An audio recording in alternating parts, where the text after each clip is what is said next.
Is everything working well here? Now, video is unavailable. There we go. Okay. Hopefully this is all working well.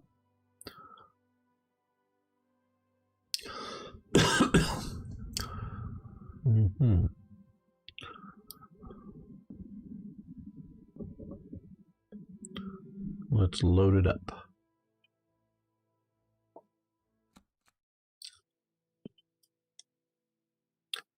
All right.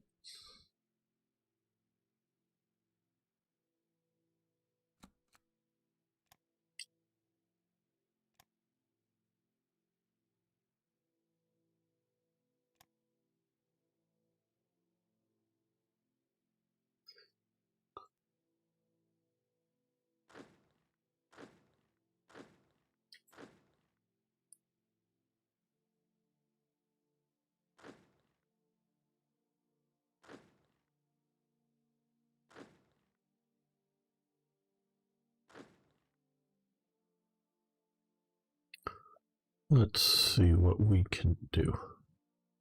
They're falling back. It looks like they may be able to hold there. They're falling back here. They're coming up there. They're coming into there.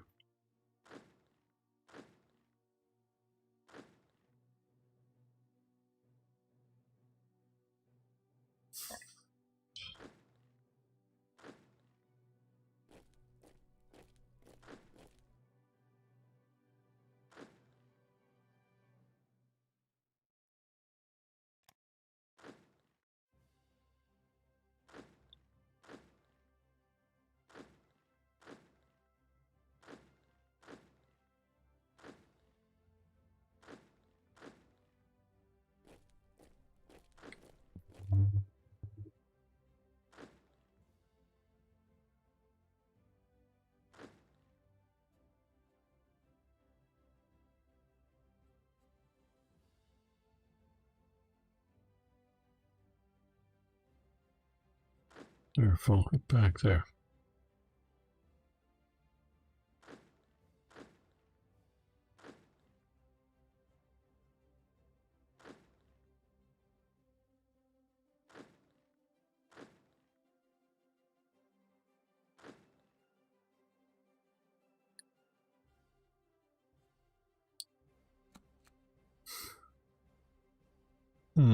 Production. Well, let's look at our air operations, our fighters particularly.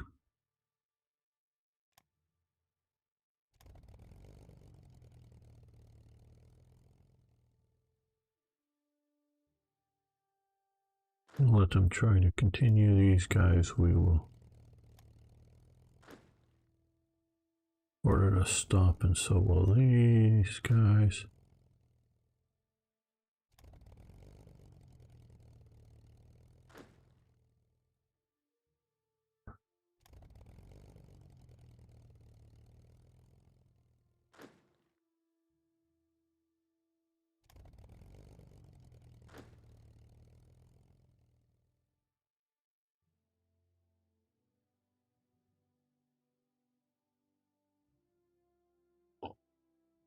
And hello. Yes, this is a bad situation. I'll be overnight. Okay, I guess that's how you would say that. We'll let these guys. Yeah, this is not good.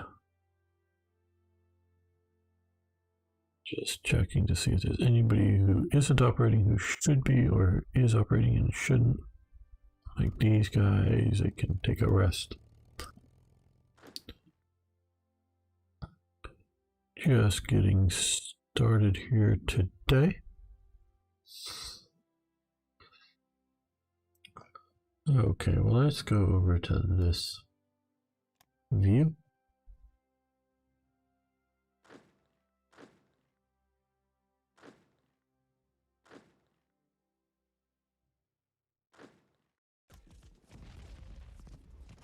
They're hitting me with a lot of stuff still here in this pocket.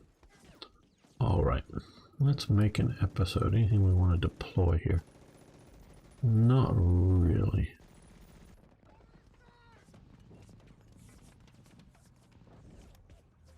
Alright.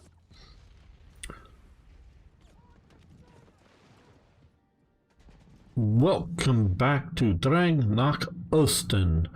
This is Gamer 1745, where we're continuing playing my ill-fated playthrough of Hearts of Iron 3's Black Ice 10.41. We've invaded the Soviet Union entirely ill-prepared, and we are being pushed back. And I've changed the title to reflect, I don't know, the mood of this playthrough, in that we are no longer blitzing into Russia. We are just simply trying to hold out in Russia. Looks like they're attacking here, so we'll support that attack. They're attacking here. We might hold there.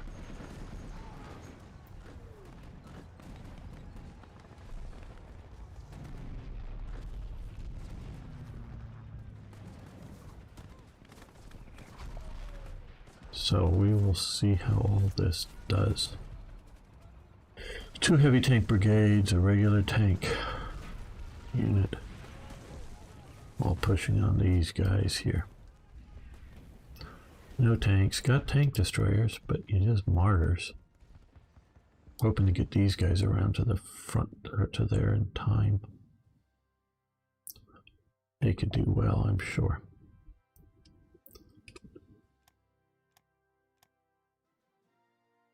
Okay. Pause. Right. Everything over to the side so we can see what we're doing. I love the pop-ups. I just wish they were like over here. I don't know if there's a weird way to... Hey, John. I am doing well. My Battlefront is not, but I am doing well. Okay, they're hitting me with a lot of stuff here. Mostly these proletariat or conscript type divisions.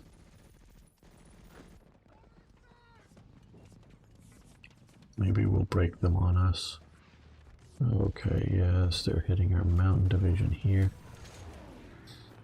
If they had AT guns, I'd feel a lot better, but they don't. Now, once these guys retreat back, and if they can get organized well enough, they might be able to help out there. Okay, our Marine Corps unit here is maybe going to hold. Good. Fighting off the Finnish coast. Good, it looks like our ships have gone back home, have they? No, not there. Where? There they are. Okay. Okay, it looks like they've pushed into there, so yeah, in an hour we'll move forward to support.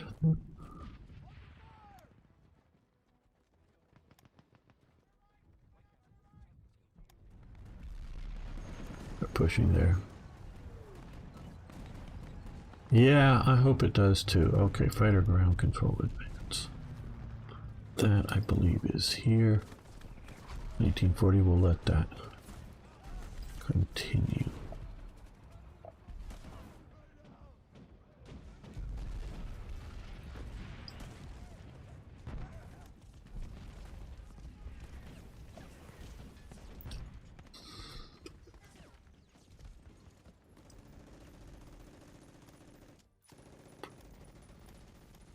Yeah, well, hopefully we'll retake and hold this guy province.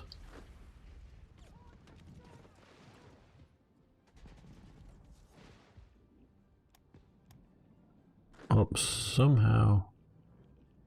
Oh, I think it was the Hungarians somehow got in charge of this battle.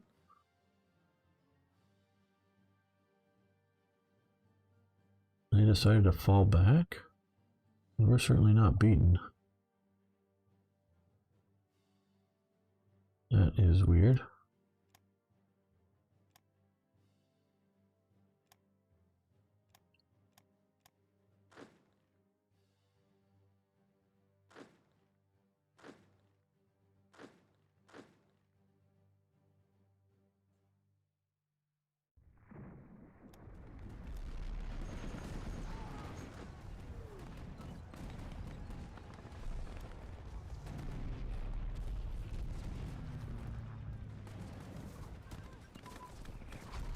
direct fire unit command and control.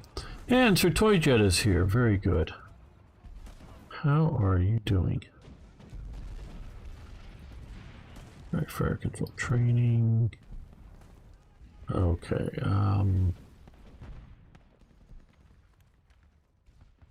Guess we're letting that one continue. You're sick? Sorry to hear that. Probably the little guys gave it to you.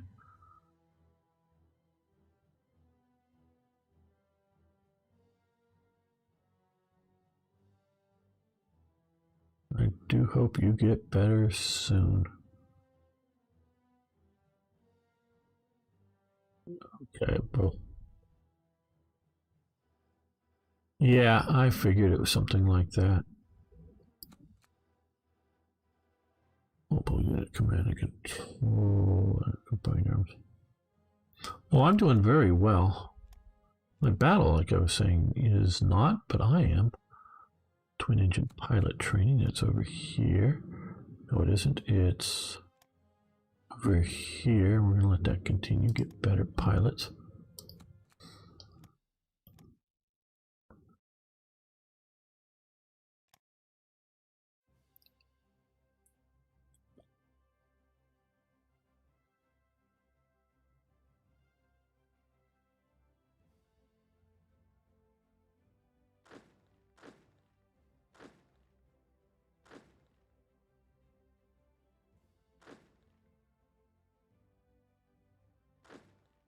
Don't know how, since we had that would be the highest commanding general, I would presume.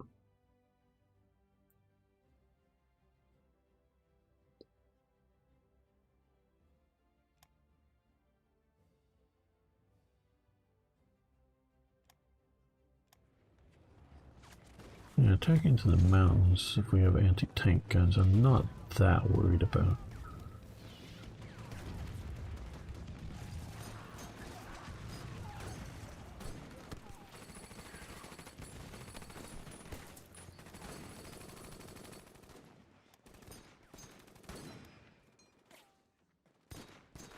Head back to the front.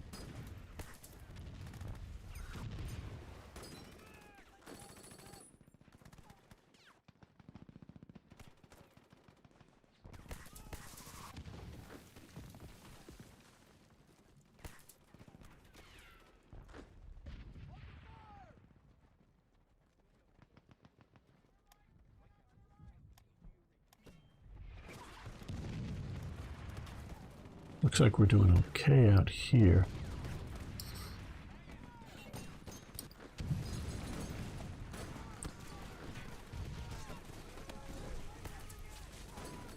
I think that'll hold. I'm very unsure about that or that.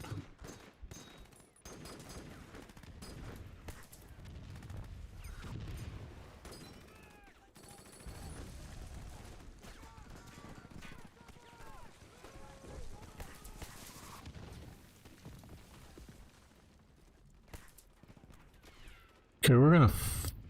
Oh, no, these are hills. No, we want to defend in the mountains. Nope, we're not falling back there. Everybody said the Heisenberg bomb in the game. Maybe you retreat to a defensive line and research it could break the Soviet Union. I don't know that I'm going to go for the atomic bomb.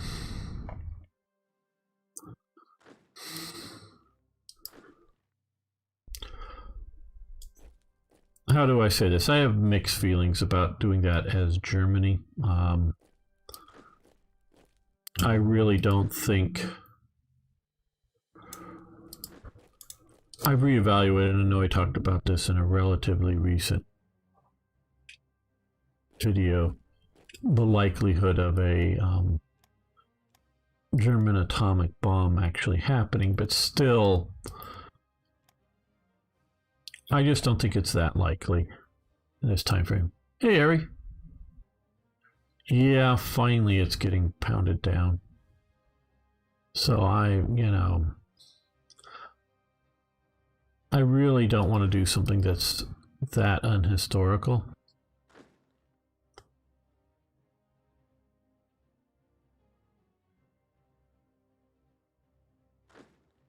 And it would also take a a long time to get here.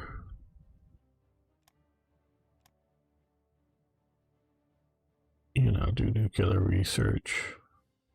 Starting in 44, it's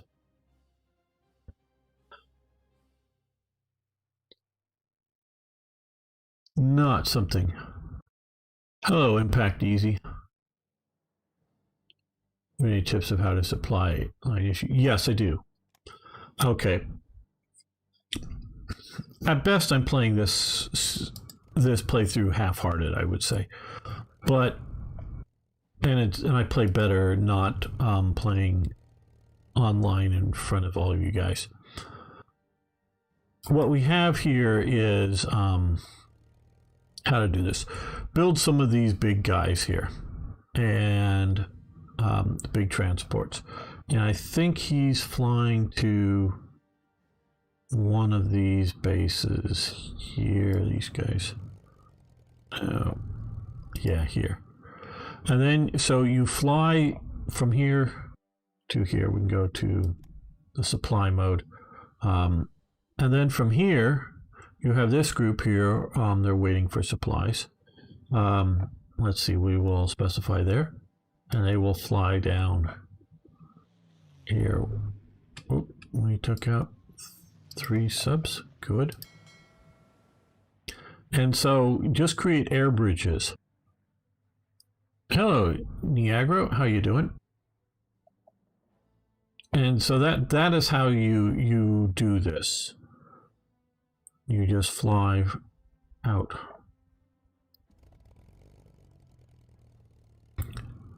No.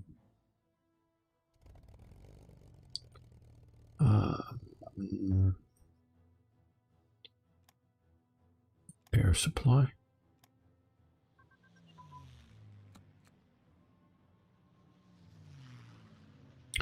That, along with trying to do, you know, what naval supply you can to ports. Well, we can combined arms. Okay, 44. That's too far in advance to continue right now. Unit command and control. We can let that go.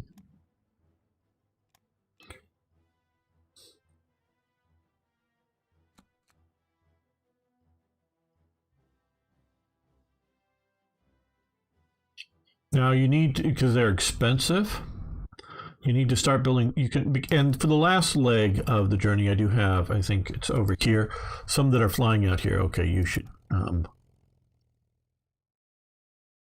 not be operating. Is some of the regular transport planes for the last leg of the supply. You can do that, but they are expensive, and you need to build a bunch of them, and so you should probably start, you know, building in like 38 or so, in 1938. Start building some of the regular ones. They'll build a lot faster. They'll build up the practicals, that type of thing.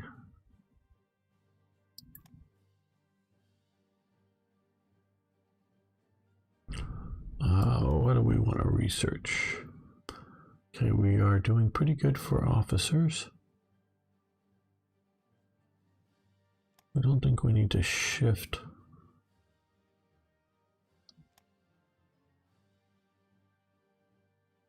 So we'll reduce our manpower even more, but I guess we'll do it.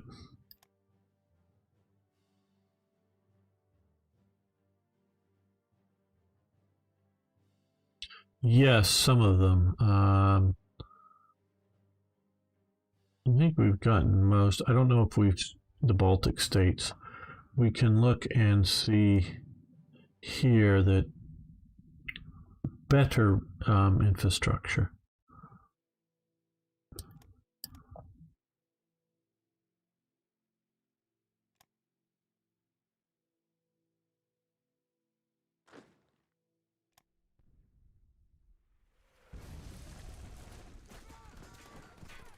Okay, we're supplying in there, so we have plenty of supply. Just checking on that.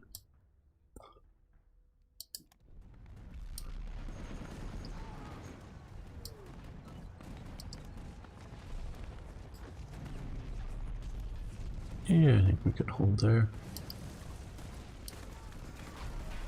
Okay, they pushed us back here now. Well, you can fall back. We don't need the transport brigade in the front of the line.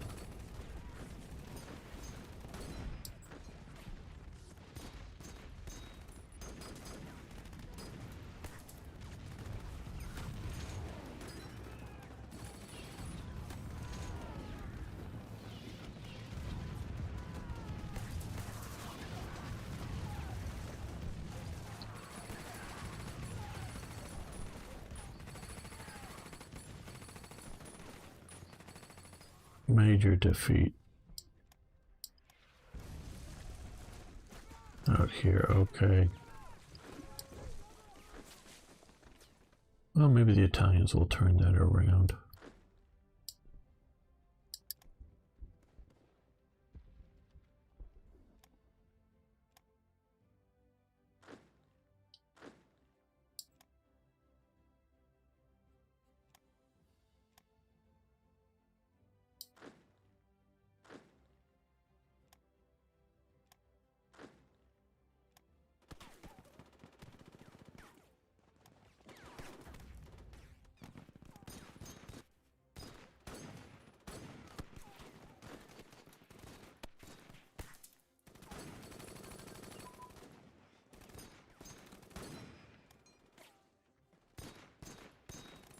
Cast ground crew, and we'll let that continue.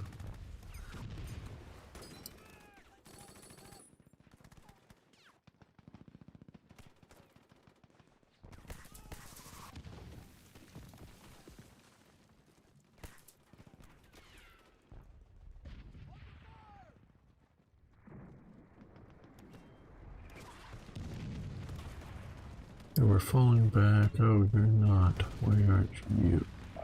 Yeah, you fall back.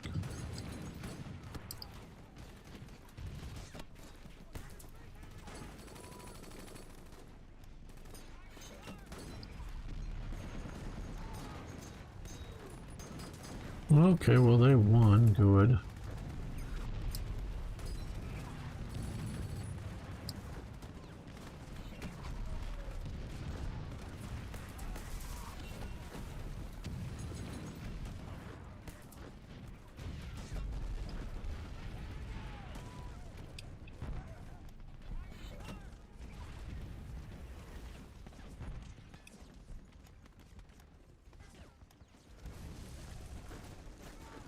Well, looks like they won their little battle down there. And major defeats somewhere else, though. Oh, up here, though. Get another re-attacking there. Down here. Okay, so they pushed through to here. Ugh. No, it's more like we've retreating, not halted. Don't think on those terms of halting. Think on like retreating back, you know. That's what you should be thinking on. Retreating slowly. Trying to find the line where we can hold. Okay, well, we're getting hit not terribly hard enough. Let's move to here. I don't want to give anybody false hope. You know, Berlin by Christmas. Germany will be into Berlin by defending Berlin by Christmas. Tactical withdrawal, right. What other fairy tales do you want to give me?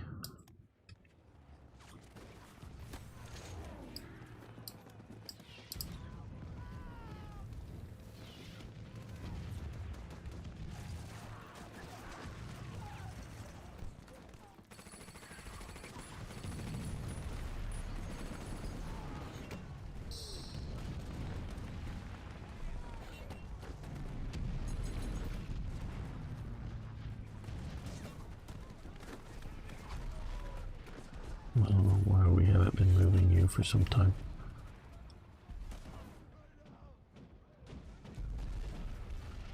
Yeah, oh yeah, I'm sure they're super low on manpower and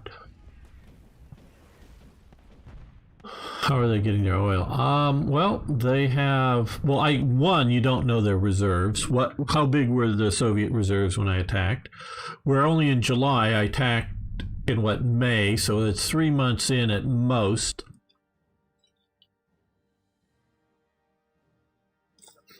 They could easily have a year's reserve of oil, let alone fuel. So yeah, hold out for how many years? And they do have Grozny and Maikop. Where's Maikop? It's easier to find it. All right, here. No, it's out here. I just needed to find which province, but Maikop here. So they have two of their relatively large. And of course, they can be buying it from the USA or something.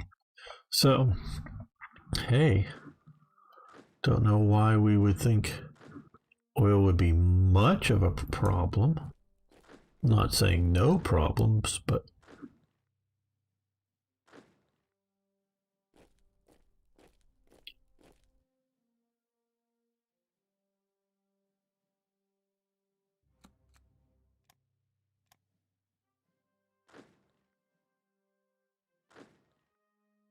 okay, they're pushing us back here.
Cheating.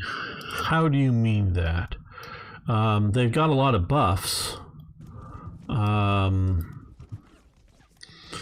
don't know that it sees more than it should see things, you know, where my units are or some such thing.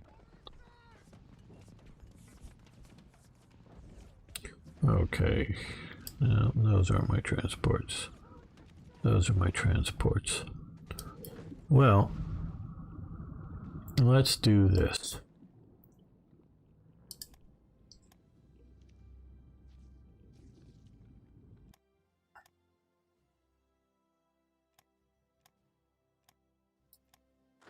These guys just got deployed. Let's get a good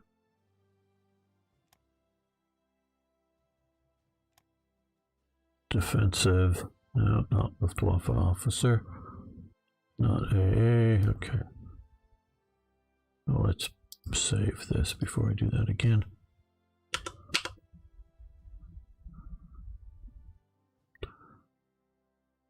Yeah, well, we still have Steiner around, yes. Oh, good. Already along safe. Damn. Okay.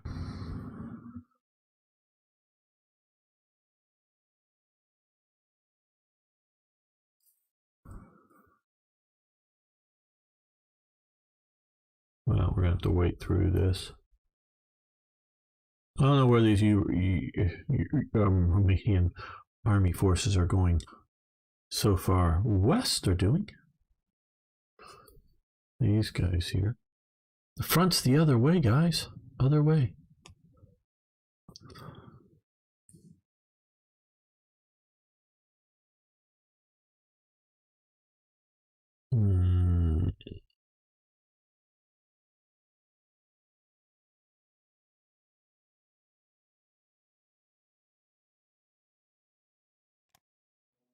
Okay, good. We saved.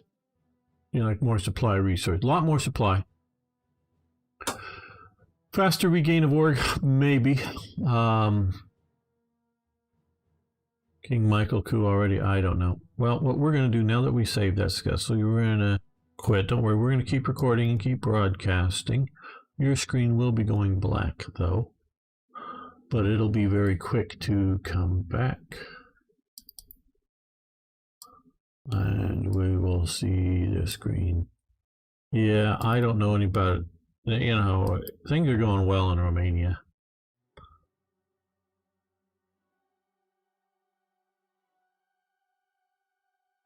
Maybe because they're not silly enough to participate into too much Barbarossa.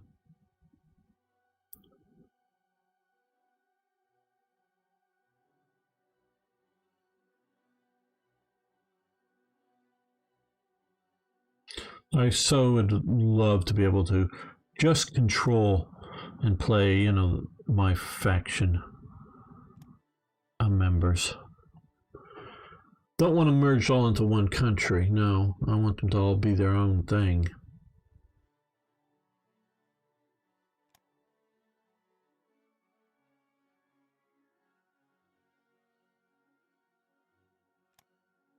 Oh, okay. Load that in. Okay, well, we're back. Now what probably was coming to these officers here. But that definitely puts a little more strain on stuff.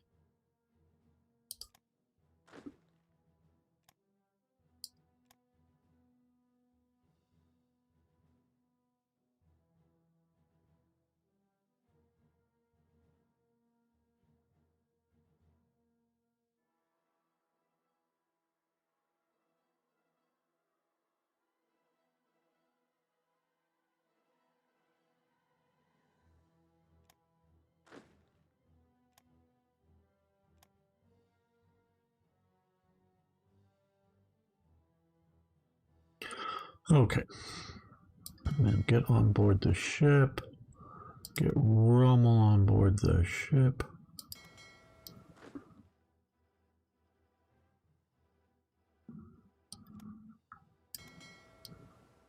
We may form an HQ once we get there.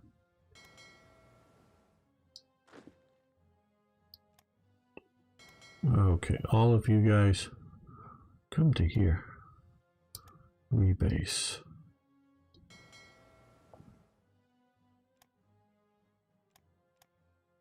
Roll.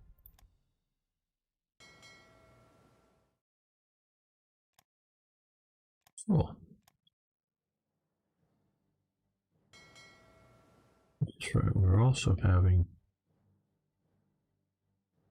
Where did they go? They didn't sync, did they? We were moving some forces from there. They were leading the way.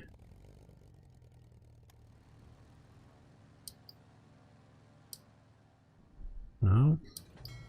There they are. These guys are also heading there at 10 kilometers an hour. Have you given your allies objectives? Yeah, I have. Now, you can see here, I have given them the objectives here and here. Now, and up to here.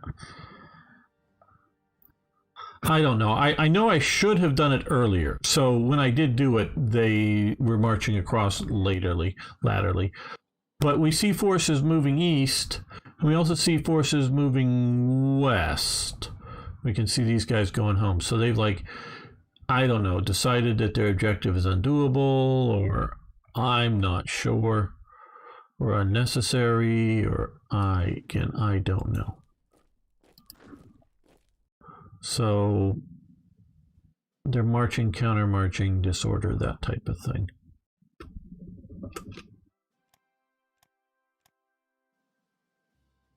A fair number SS divisions. We got that non-historical one.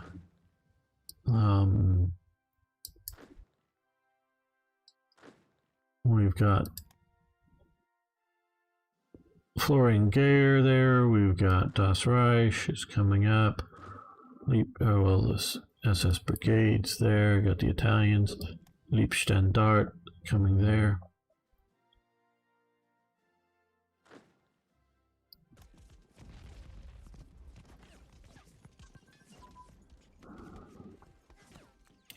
Everything over here. Okay, details, heavy armor design. And that's grayed out. Good.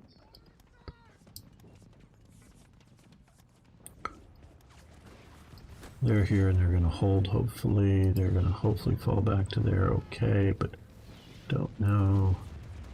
They're holding there. These units are holding there. And they're holding it there still.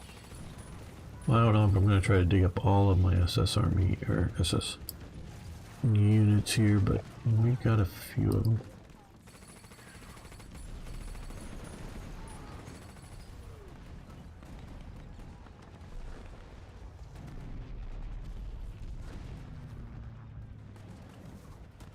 And you keep coming down into there. You keep falling back, you keep retreating. You're there hopefully to be able to hold effectively.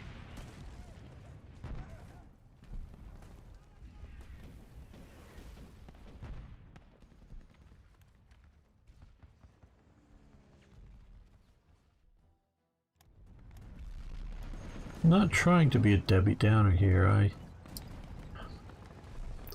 Oh, you can go home and rest. I do think we have a decent chance here, but it's just one of those things that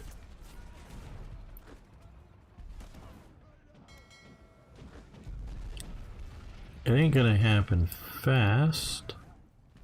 You know, victory that is.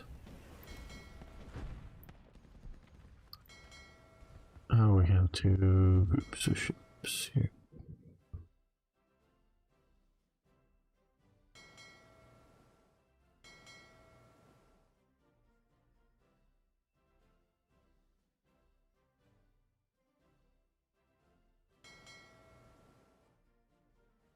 You guys are going to get off the ships. I'm actually going to see about combining these units.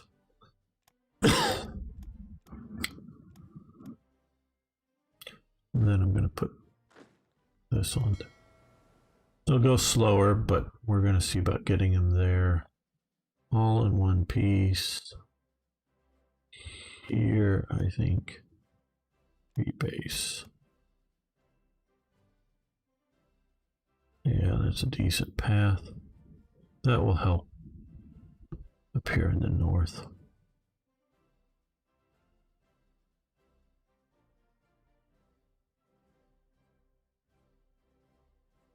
You can read things. Well, that's good. Well, yeah, check out both. Oh, and hey, I don't know if Niagara or somebody else wants to go look at the Steam page for Hearts of Iron 3, and then go look for broadcasts and see if you can find this broadcast there. I would really appreciate it because I should be streaming on Steam as well as Twitch and YouTube. Now, for quality,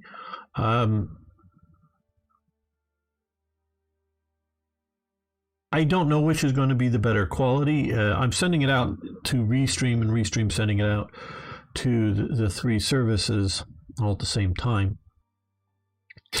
I know some areas around the world, Twitch doesn't do well. Pretty poor quality. And so I don't know. Thank you for checking. Just to see if you can see it there. You should just go into the channel page for it. Not doing as well as they could or should, in my opinion. It looks like these guys are about ready to get cut off by some garrison troops.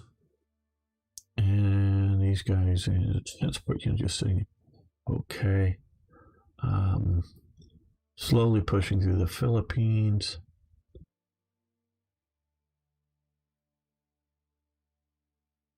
Yeah. Not so great.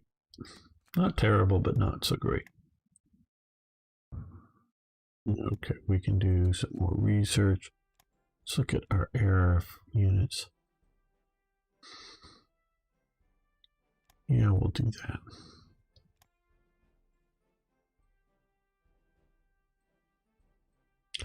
And so if you happen to be... Yep, it's there. Good.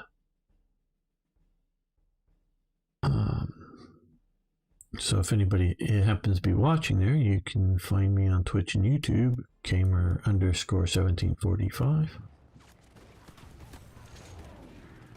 Great, Ari, great. Thank you so much for checking out. You cannot see on the store page. Watching it now 3 times. Well, that maybe you're using too much bandwidth.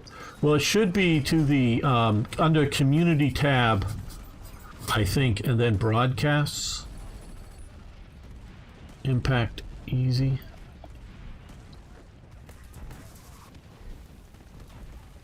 Okay, yeah, you're gonna hold. That won't be too big a problem. You might not hold. Community hub. Okay, yeah.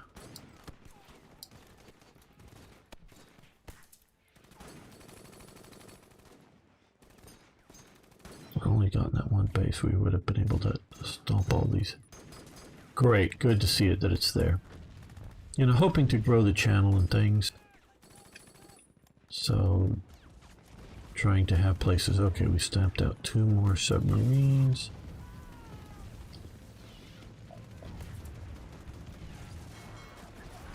They're heading out to patrol around.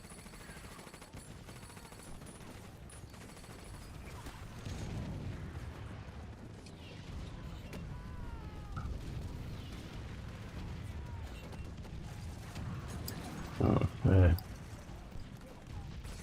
So they're see, why are these guys just decide? Nope, we're out. Ooh. What's with the Romanians? There's this province they have not captured. At least I think they captured and lost it. They're holding down here. Okay, maybe. Why are they all going home now? What's with it? They're not too weak. I don't know. Okay, 25th Infantry Division motorized has what am I doing? I don't know. Let's go to Berlin.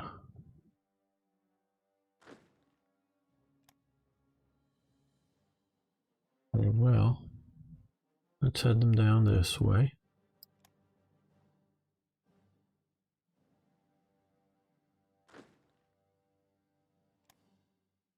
Set these guys back towards their HQ.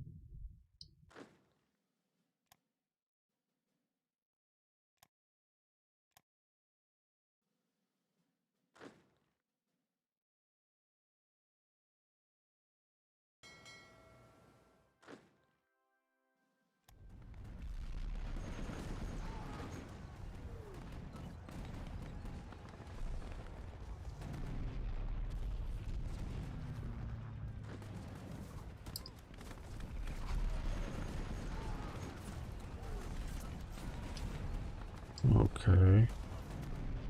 There's one out there. We're winning there. These guys are going to move at 1 kilometer an hour because we don't have enough freaking fuel somewhere. God, I hate that.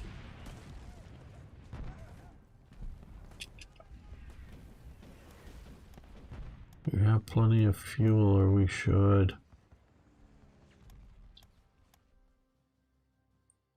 Okay, both of these guys have retreated to those mountains. It's not really an African division, but it's one of my light divisions that I created to be fast racing motorized units that were set up there with some stugs, but no.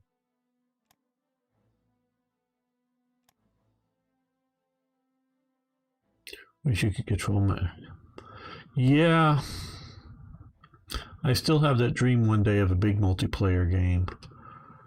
I don't know if we can do it someday once I get Third Reich events and all the sub-mods together.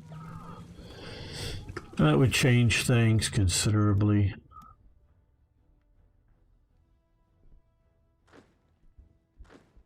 Don't know if we'd have a Romanian player. You definitely have an Italian player that would control all of these Italian units. And, you know, I'm not sure that, you know, AI versus compared to human versus AI, how different it would be down here.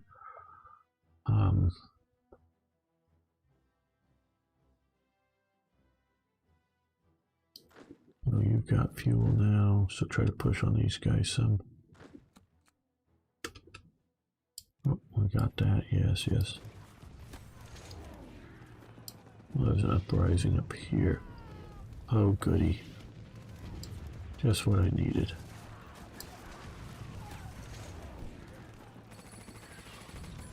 I'm just going to ignore that.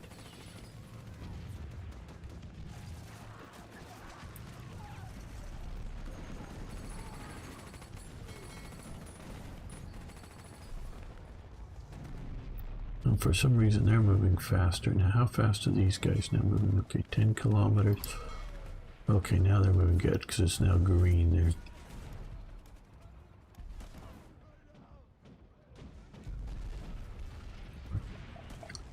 Okay, they're getting somewhat cut off, but they're going to hold. They're coming to there.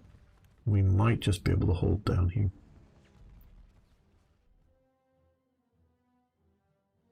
Fastest is Twitch, then YouTube. Okay, good to know. Good to know.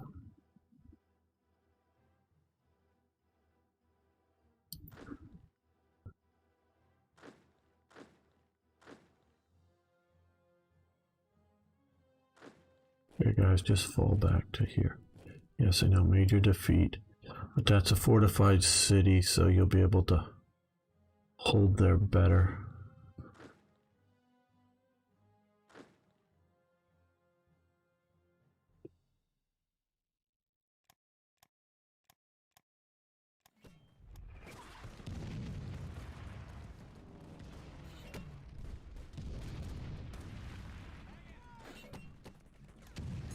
Yeah. Engel's probably going to hold there against all of those. Probably, I say, but...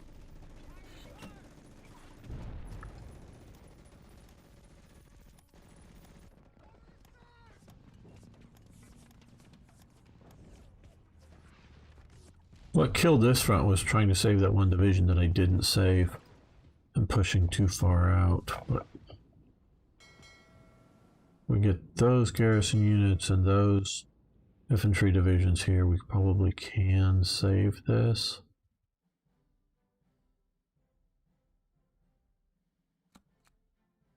Major defeat, infantry division shattered up here. Okay.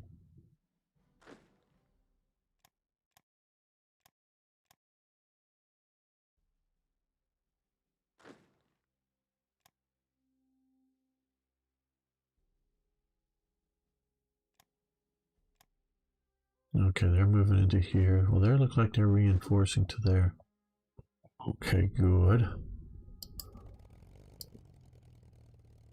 These guys are all being shot up pretty badly. Let's make sure we send air supply to there. It's state force pullback. I don't think so. I don't think so at all.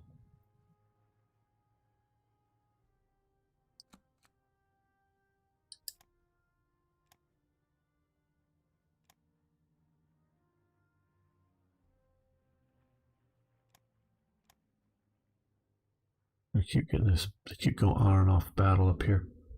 Okay, you're coming fast.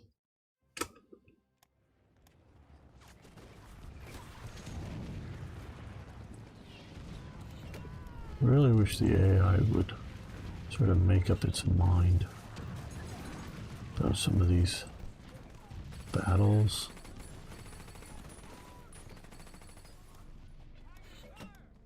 Okay, they're falling back to there. That division is coming to there. We know about that one. That's now under attack.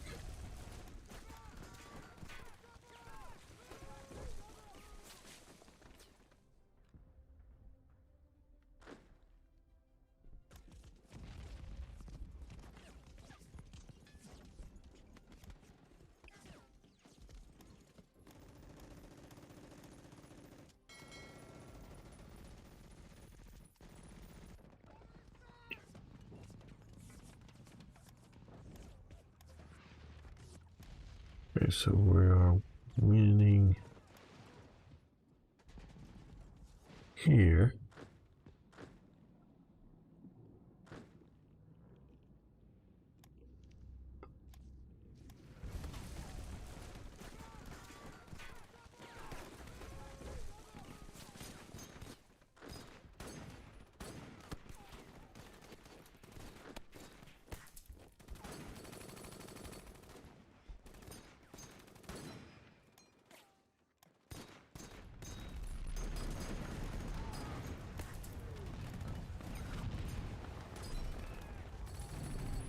Okay, well, light armor, not terribly useful, but still, we'll send it up to the front.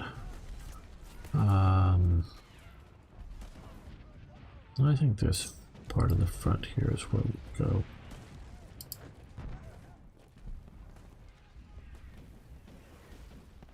See if we can help stabilize Finland.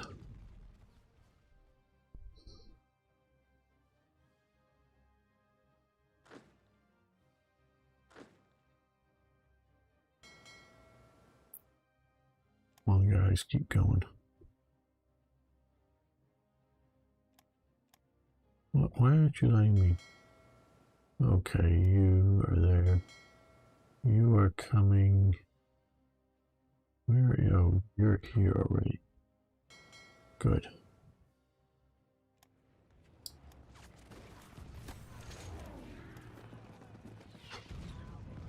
Now these guys are pushing back in. I don't know. Are they doing a fall back and then attack type ideas? I don't know. God, I hate that.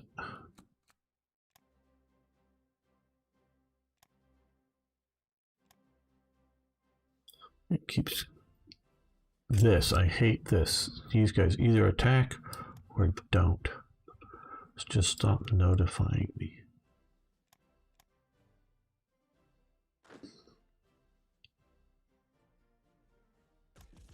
Okay, well, at least we have another division in there helping us out.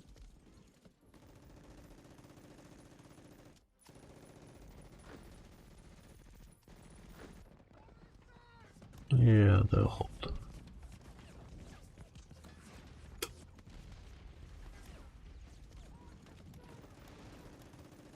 Well, they're trying to push these guys back, but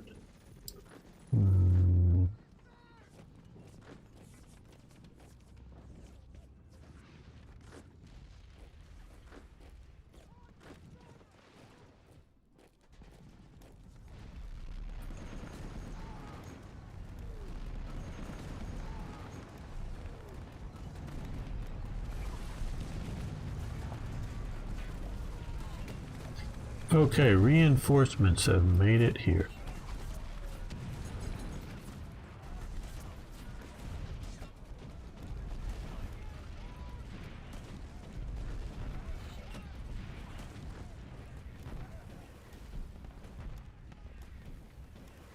There.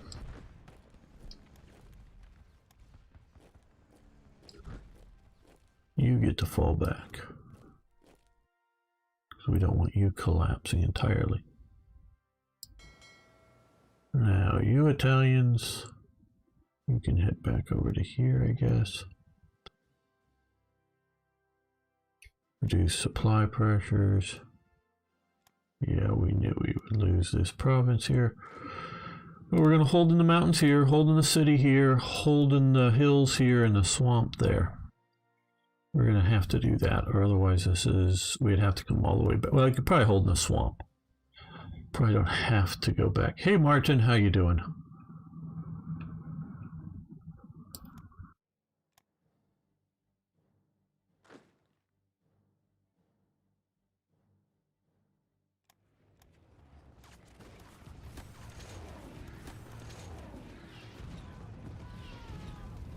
Okay, so they're defending already. Yes, yes.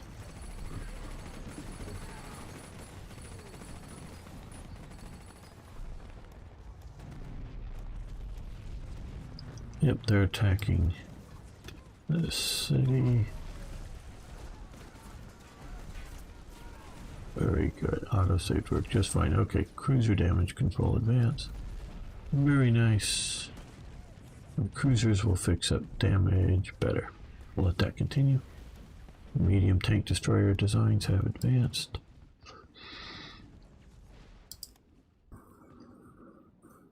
Good. Guess that's like the Stugs, basically. No, that's assault guns. These are Yag Panzers, I guess.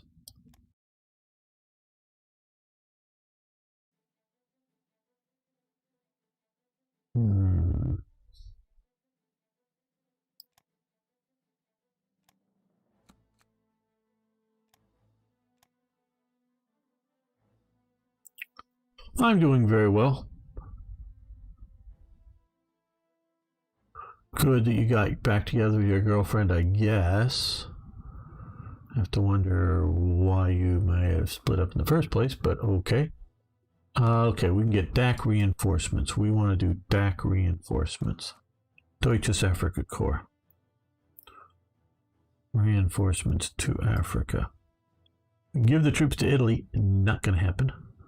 I'd rather do no need, just because we have the cost here. Send troops. Okay. So that should be showing up here. Okay, so we have Remke's brigade, Parachute Kampfgruppe, and this unit here. Very good. Now what we need to do is change the tasking of these guys to come and pick them up. Or do we want to be ready for the North Africa situation? German light vehicles I know are air portable, so this is an air portable unit. What we're going to see about doing is these were intended for some of the units that are sitting out in Iran at the moment, but Iran really isn't doing much. So, and it's a long ways to get them out there. So we're going to send that down here. Make support brigade. That would help this unit to be a little more relevant.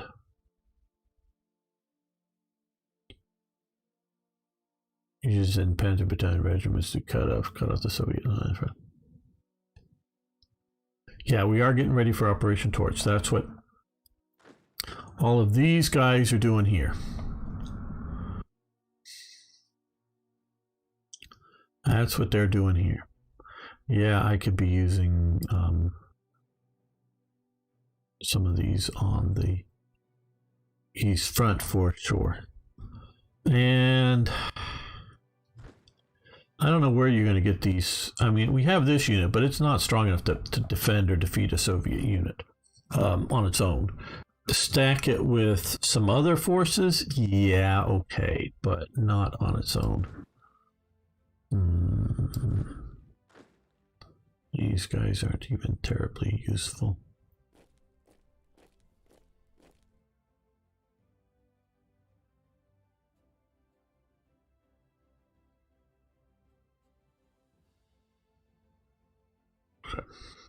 Yes, we know about you.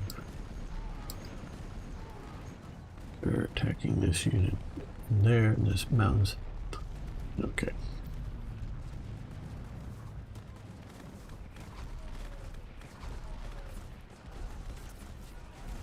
Okay, good. Well, we're going to end the episode, not the live stream. We're going to end the episode here. I want to thank you all for watching. Thanks for liking the videos. And if you haven't already, please subscribe to the channel. See you next time for even more Hearts of Iron. Okay, we're going to be continuing here. Right now, planning for cinema later today. Well, very good. What are you going to go see?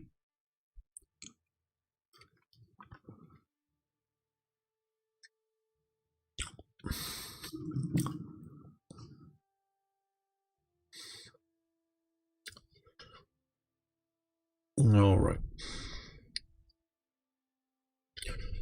Welcome back to Drang nach Osten, the drive east. Well, actually, we're slowly driving westward, but the intention is to go east. So, yeah. This is, of course, Gamer 1745 here playing Hearts of Iron 3. And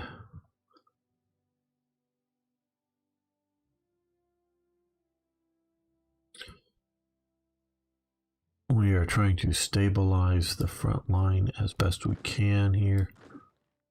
Okay.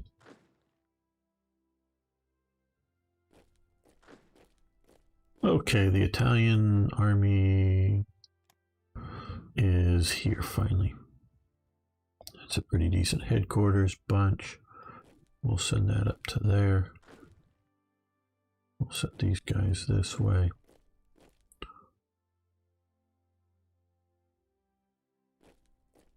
Help stabilize our front here.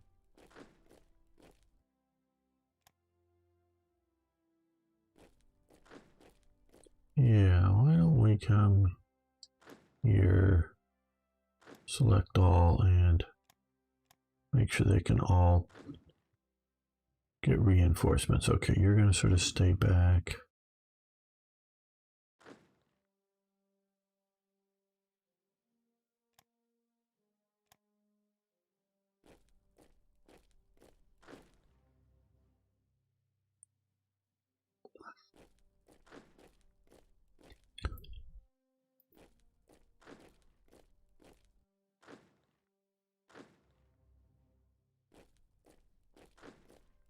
Some of these guys might do better down in the Crimea, but, well.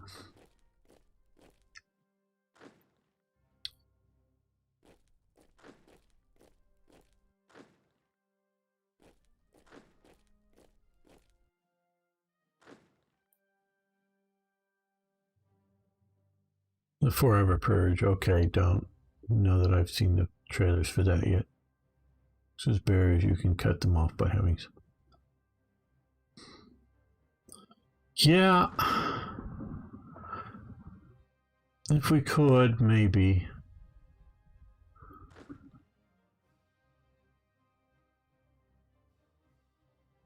Just need more generals to handle all this stuff.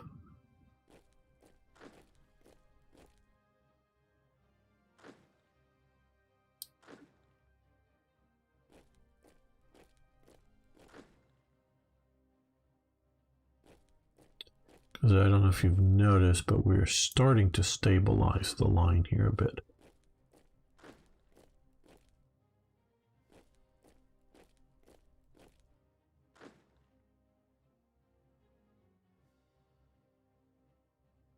Yeah, I got Finland to you. Another note: how's the faction doing? Any nation left, perhaps leaning towards the Axis? I don't know that we get Portugal in. I wish we got some of the Japanese puppets. I got to start next. A lot of the pressure is now easing on me. I will say this, those watching, I've last few weeks have been rather sort of pressure filled. Not bad things, just had to get stuff done in a fixed period of time. That was a lot of work and a lot of stuff. So I feel a little burnt out, quite honestly. Trying to keep everything up, and this last week you probably noticed there were hardly any videos going up. It was just because I didn't make any on the weekends and didn't do much else, so I'm not really burned out from wanting to play or having fun with it. It's just a lot of pressure and things, so hopefully that will ease up here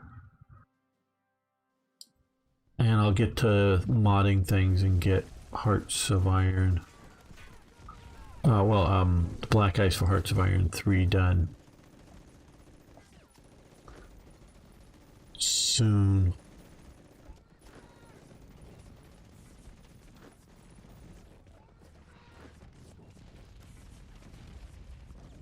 Little Okay, well, they're not going to hold, so you guys come this way.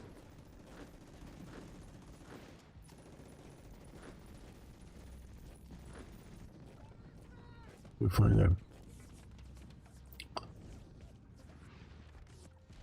But getting to the point is I want to make an event that the Japanese puppets, once Japan is in the Axis, these guys join the faction.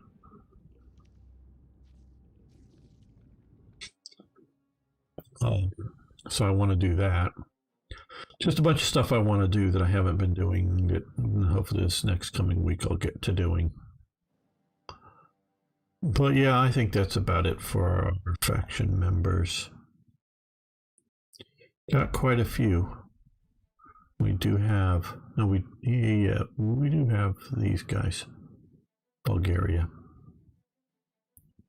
And finally some time ago, but yeah.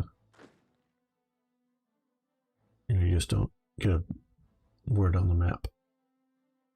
But help the front is when those wannabe partisans kill. You can bring those forces to the yeah. Oh yeah, this get this stuff down. That'll be a lot of units here. That'll be frontward bound.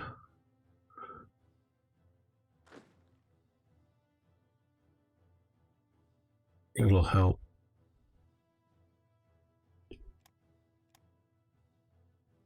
Slovakian division shattered. Oh my god. I think they were involved in they were involved in the attack in the swamps, I'm pretty sure. I think down in here with these guys. Okay, stop attacking. Yep, major defeat.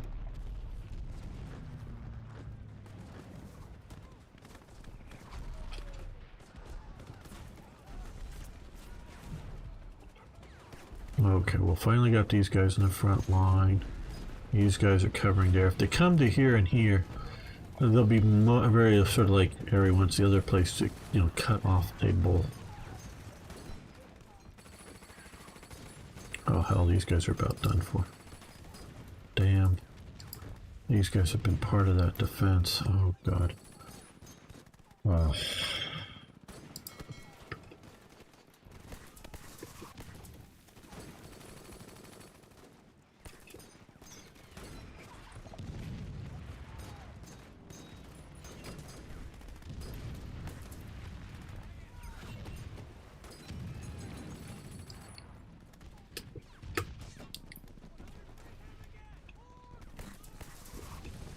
Okay, we'll pause. We've lost very high popularity and we're down to high popularity, which is not what we want, but not terrible. Okay.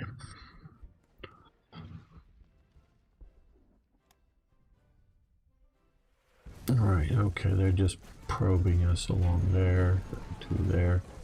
Good. This is interesting because I done recently just a little bit of reading on Richard Sorge and whatnot. He was top aide to the ambassador, German Nazi ambassador to Japan, but he was a spy for the Soviet Union, a German communist. So once that was found out, he had to be dismissed, and then Stammer comes in. So that's an interesting thing. Supplies, yeah, you can have supplies down there. Okay, more Becker conversions, nice. We'll get some martyrs, autarky.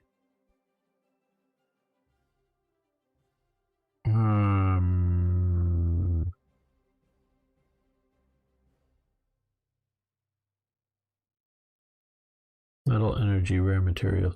Well, I don't need any of these things, metal. So I don't want to reduce my efficiencies. Captured equipment, yes. That'll be fine.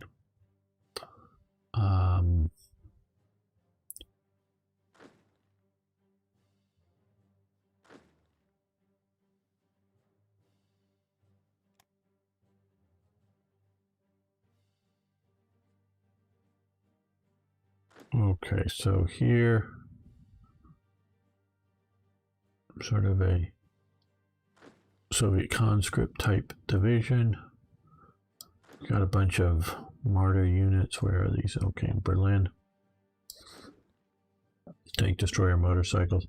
These would go great added to some other units, but on their own they're not that good. Okay, good.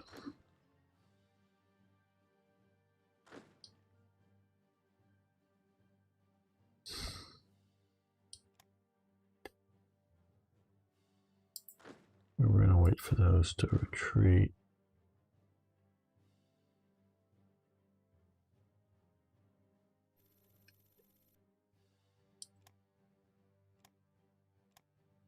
And of course you can have energy.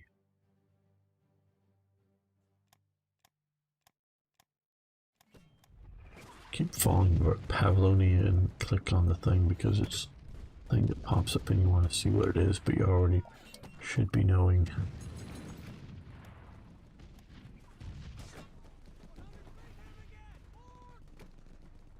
Oh, SS division shattered out here. Oh, good. Oh, good.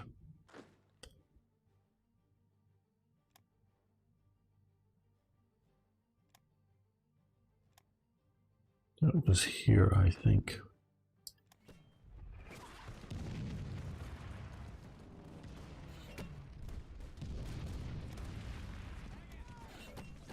Well, slowly taking down their subs.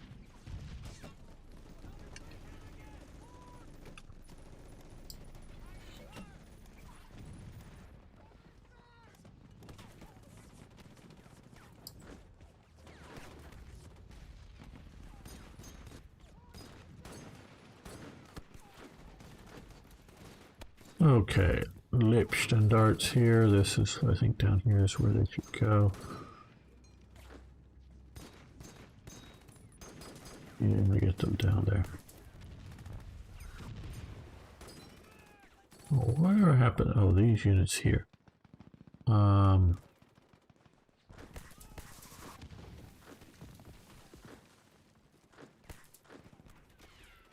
I send a rest before they got there? Probably. Where did they go? I don't know. I'm not that organized here. Okay, well, we have some Italian forces here. Wow. When did these show up here? God damn. Okay. No.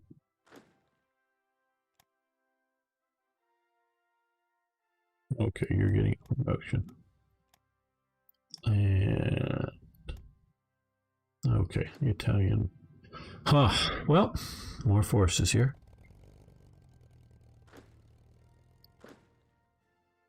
Okay, internal security type unit. Let's look at revolt risk. Okay, not doing bad. So we'll move these up here towards the front. Yes, I really do like playing slower. We'll send you out to there.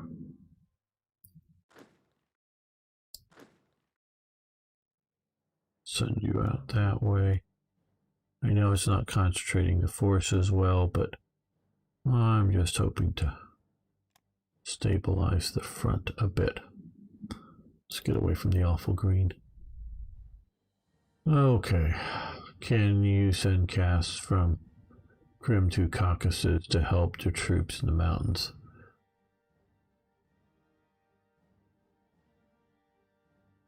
Okay, yes, very interesting. Niagara, yeah, it was stuff like that that got the idea that Stalin didn't have to defend the Far East. And like you're saying, and now I will say the troops for the winter offensive. Okay, here's a look. This is just going off memory. Growing up, I learned that because Japan was, whether it's Richard Shorge or other intelligence, they sent the Far East Army to the west and was able to do the winter offensive. But my understanding, and that I think I got from World at War, a great series, and other things. But I think that's a bit of a myth. Now, I think that almost none of the Far East forces get sent west at that time. It's really more forces that were, back here at the time, training up, not forces way out here. They get sent west. Now, of course, you go, well, those forces might have been sent far east if they really thought Japan was going to attack. I don't think so. I really don't think that's the case. Partially dealing with it is that, again, I'm going off of some memory from stuff I've read in the last 2 or 3 years, or documentaries I've seen in the last 2 or 3 years. And so I'm sure I'm getting some of this wrong. But a lot of the forces on the 41 Winter Offensive or counteroffensive, or however you want to say it, were equipped with T-34s. I don't think, and I could be wrong, but I don't think there were many T-34s in the Far East. All of the photos I've ever seen in the Far East were like BT-5s and BT-7s. These BT series. I don't know if some of the photos are clear enough to see. And now a lot of this stuff is coming from Kalkin Gul, which is in 39, I believe it is, or is it 38? 38 or 39. So that would be too early for the T-34s anyways. But I really don't think, and my understanding of the Soviet philosophy, they don't send out their good or their new forces to the extremes of the Soviet empire, or the Soviet greater nation, if you will. And it's sort of like the Turkish philosophy, or the Ottoman, I should say. Is the Ottomans would buy a bunch of new rifles or machine guns or whatever, and they'd all end up being put in storage and just used around Constantinople, Istanbul, however you want to say it, for the sort of really reliable palace guard type units. And then when they got, then 5 years later, this was a lot of the stuff coming from the 19th century when, every 4 or 5 years, everyone was buying new rifles, re-equipping their armies because something new had come out, and, whether it was the new smokeless powders, which were first, and there were several different formulas because the French weren't giving out their formulas. Everyone was trying to replicate it. Came out with a Lebel rifle. And so, before the French come out with their smokeless powders, the Germans are coming out with a Mauser that's running a standard black powder type tubed magazine rifle, and then the French come out with the Lebel, which is also a tube magazine rifle, but with a much higher velocity. That's a big part of it, not just getting rid of the smoke. Higher velocity round, so you can use a smaller bullet that's lighter, going to shoot much flatter. You don't have the big arcing, and it's going, be able to do a lot more damage for its weight of bullet coming out there. And since the bullets are lighter, you can carry more bullets for the same amount of weight, blah, blah, blah, blah. And so, the Germans got their early Mausers, done by John Paul Mauser. But then the French come out with their better cartridge, so the Germans got to redo everything. And then they're coming out with the stripper clips, which instead of loading the tubular magazine, because they have found that if you want to shoot 10 rounds from a single shot rifle, that's breech loading, or you want to shoot 10 rounds out of a tube magazine rifle, they're going to shoot and those same 10 rounds about the same amount of time if you have to load them. So obviously the guy with normally they're about like 8 rounds, but if you go out with a 10 round tubular magazine rifle, okay, you got the first 10 rounds preloaded and boom, boom, boom, boom, boom, of course, really fast, really good. But then once you do that, then either you're going to be loading and shooting one round at a time, like if there's like an enemy popping up and you shoot them and you load the next one, you shoot them, or you've got to spend a lot of time loading all those rounds. And so getting through a bunch of rounds, it's about the same amount of time, still a little faster to just load a tubular magazine because you can hold several rounds in your hands and quickly load them. But it's about the same. Go over to stripper clips, you're loading so much faster. So everybody but the French needs to change their rifles again, and then they change them again because they get better this or that. There's various things going on. So everybody is like 4 or 5 years from about 1885 to about 1905. But every 5 years, most of the major European powers are changing their rifles, except the French. Why don't the French change their rifles? Because they want to have a semi-auto rifle. They want to have the perfect semi-auto rifle, and they never achieve it until after World War II. But so they keep looking for perfection, and then they get into World War I, and it doesn't work, and then they come, okay, that doesn't work. We haven't got it, so then let's get a stripper clip. The MAS stripper clip loading rifle, and let's get rid of the, let's go down to 7.5. And that's the MAS 36 that is coming into use for World War II, but they still use a lot of 8mm in World War II. September 1941, the Supreme Commander decided to go against the USA. It was brought up to Stalin's via Sorge that Zhukov, I think as you mean, transferred the troops from Siberia to the Western Front. Yeah, well, see, that's the thing. And I know what you're saying there, Niagara, but he transfers for sure because he is the successful general out with Kalk and Gall. But I really don't think they transfer very many forces, because one of the things the Soviets still are not telling us the truth or whatnot is going on, but people dug out more stuff from the archives. There really isn't the rail capacity to move the size of forces that they're talking about at that time, in that time frame. So yeah, I'm sure some forces made it west, but that's a long ways to go. It's Zhukov shifts coming out there. I don't think everything east of the Ural is such a big area. Yeah. So I think it was forces that were west of the Urals, now probably east of Moscow, that were training up. And see, I also know that like during the Cold War, all the good Soviet equipment was used in the armies that were in this area.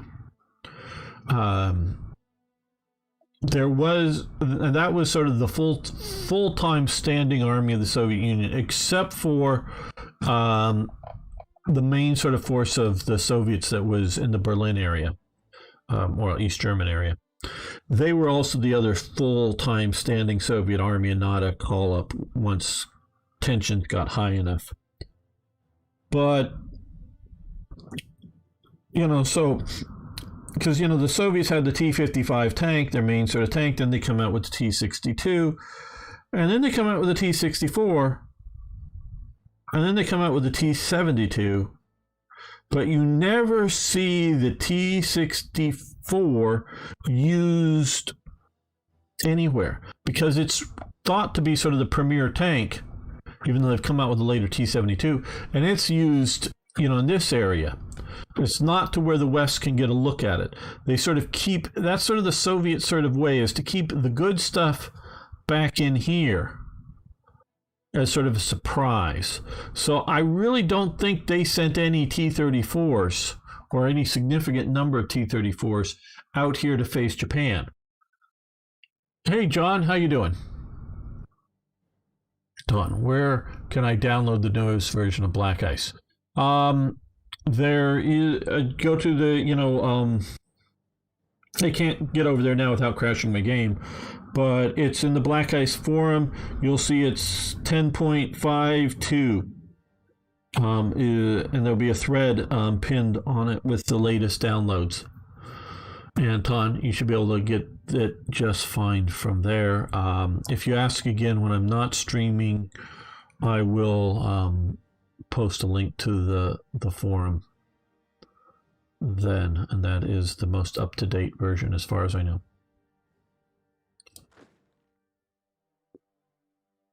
So it's a bit of a myth, I think.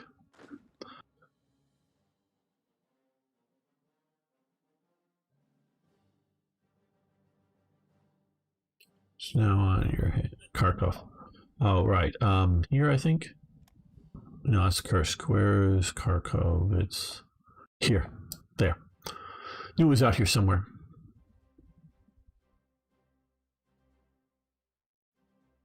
Just wait for some years. Yes, yes. I'm sure they'll start production while I'm occupying the factory. I'm sure that'll be the method of what's going on.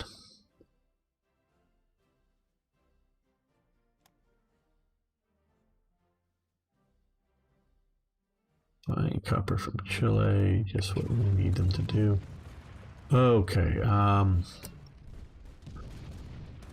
cast pilot training, probably let that continue, but let's just make sure. Yes, it's 41 date, okay.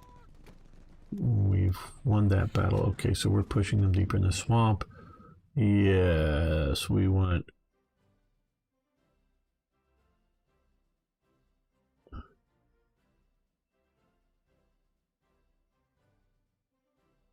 Yes, we want to do that. They've agreed. Excellent. Crude oil. We do have plenty of crude oil. Indus Legion. Yes, sure. Okay, pay at this time. Those are removed. Conf group. Graph. Okay, Niagara. Is this K a hard K? Is this Kittle or is this Nittle? How do you say it? With the hard K or the soft K?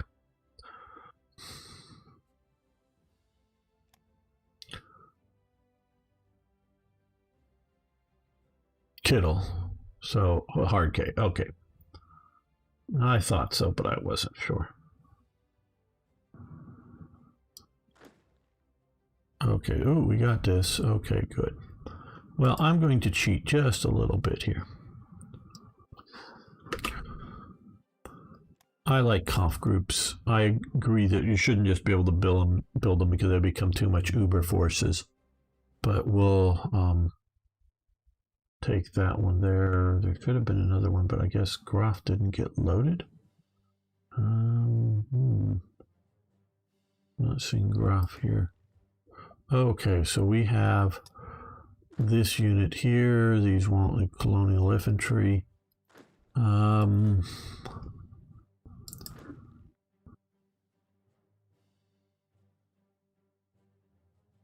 Well, I don't know if I should bother.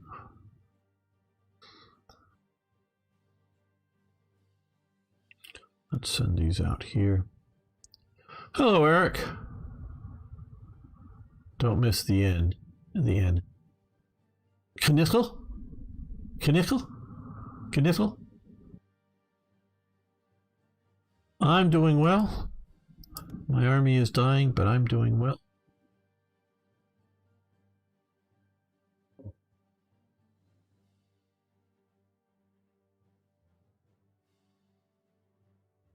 Kniffle. You need to buy some vowels. Germans. Hey, Rhaegar. These are going each way. Coming that way, apparently slowly, but it's more just I'm playing slowly.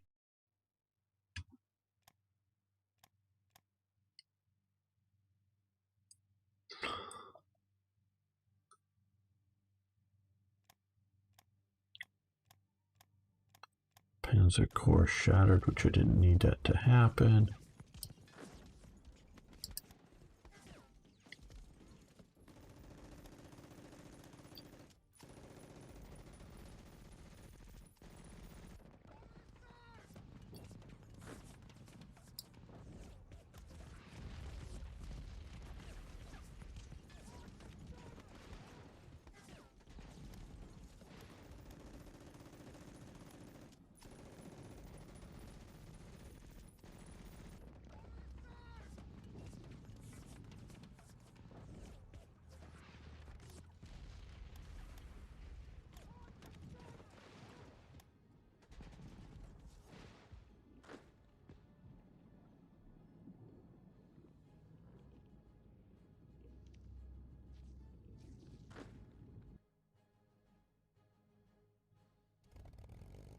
Okay, we're getting back to some over to passive. Let's take another look here through our... They could get in better shape before we send them up. These guys are in fair shape, so let's do passive air interception over here. Put down some Soviet bombers.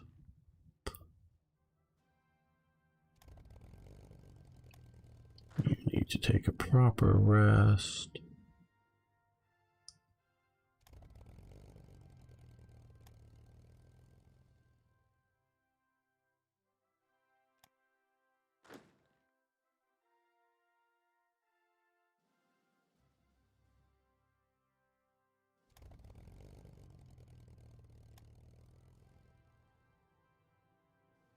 Over this area.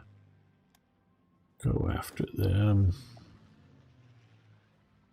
Okay, I've got to stand up and stretch. You're running out of fuel. Where? Okay, where are you located? Here, is it? Just a second, let me stand up. Just gotta stretch my legs a bit. There we go.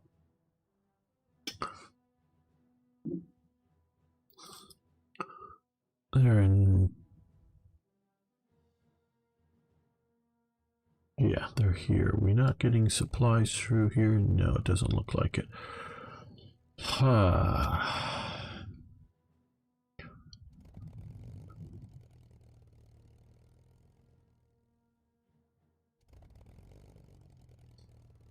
Well, maybe you can fly supplies down to here.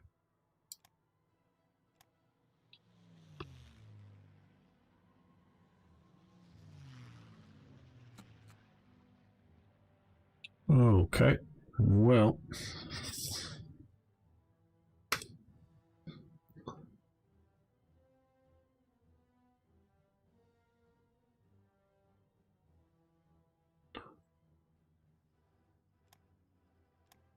Okay, so we've held there, good. They're attacking here again.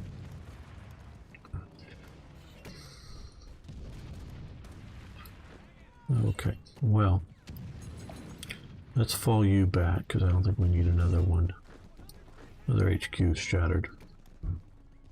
You're going to hold in the mountains, and you're going to hold in the city. And yes, we'll launch the turret. And we'll expand the airbase. No need. We're going to do no need, because I don't need to waste on that. Let's find the HQ that got shattered. I think it belongs down here. Oh, it's just out here. Okay. Yeah, the cavalry regiment. That's why I was using it as front line. Where's the Latvian Legion? Where's the... I don't know where they are. It's maybe a little early for that.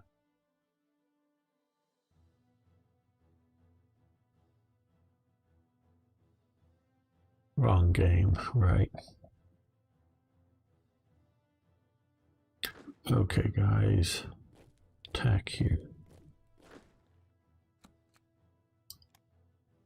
Battle of Tim. We've lost the Battle of Tim. That's where these guys went to. Okay. They're waiting for fuel.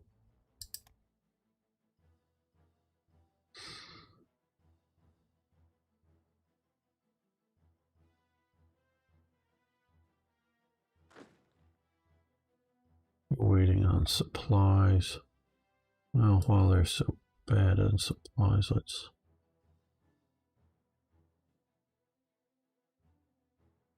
let's save this first.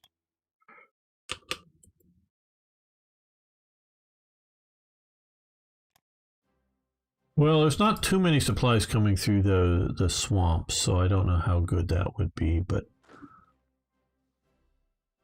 there we go.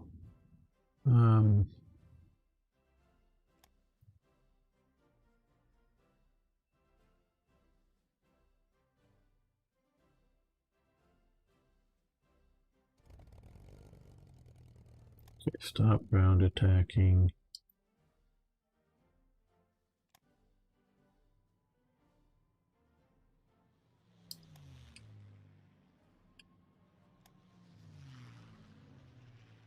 Yeah, shoot down some Soviets. Major defeat.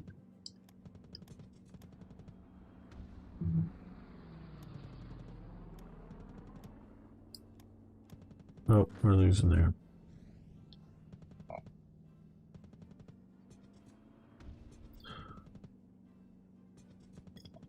Well, I hope you guys can hold out. We don't have extra forces to send there. Oh, good. We got the forces here, though. Okay, Rommel.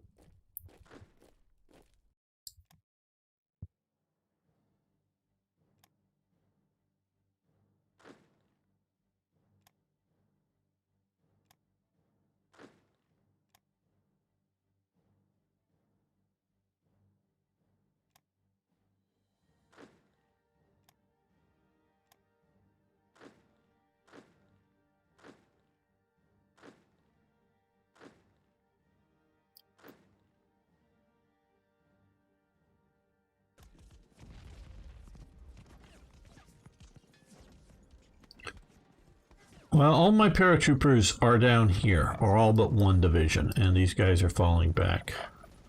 So, yeah, paratroopers would be nice. If I had some to spare somewhere.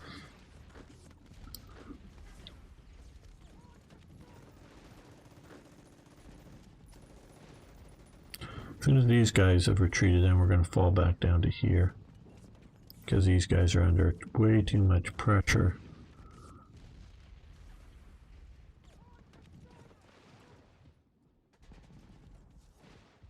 Well, I think we're going to end this episode, not the live stream, but the episode here. I want to thank you all so much for watching. Thanks for liking the videos. If you haven't already, of course, hit that like button and subscribe. We really do appreciate it. Thanks so much. All right, let's make another video. Welcome back to Drang nach Osten. The drive east. This is no longer Barbarossa, in which we are attempting to do a blitz to the east. We are in a long push. And see, like here, what we need to do is evaluate some of these forces. Some are doing better than others, but I think we should shift some to the, well, let's start here and shift some to the south.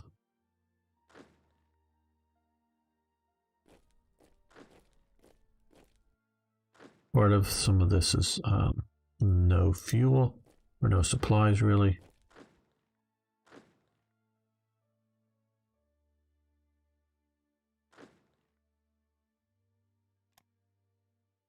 And part of that is all these forces here are eating up the supplies. Yeah, I don't know. And yeah, I hear you looking for a street in Rome. I've been there, done that. You know, and it's not just in Rome, but definitely Rome, there's a lot of one-way streets or roads. And halfway down the block, they seem to change their name. And maps don't necessarily show that well. Oh, I know today you've got GPS and maps on, you know, that are displayed on your car with arrow directions, and it shows you right where you are. But in the olden days, before that, that's not how it worked. Trust me, I've been there in the olden days. before GPS and tried to aggravate around Rome. Yes, I'm using that term specifically. Okay, no, what are you doing? You can come up to here. I don't know.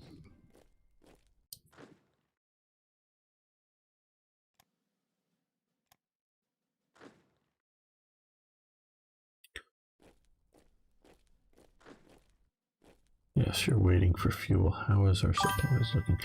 Hey, good. If you haven't already, yeah, hit that like button. Follow us on Twitch. Subscribe on YouTube. We lost none. They're losing some here.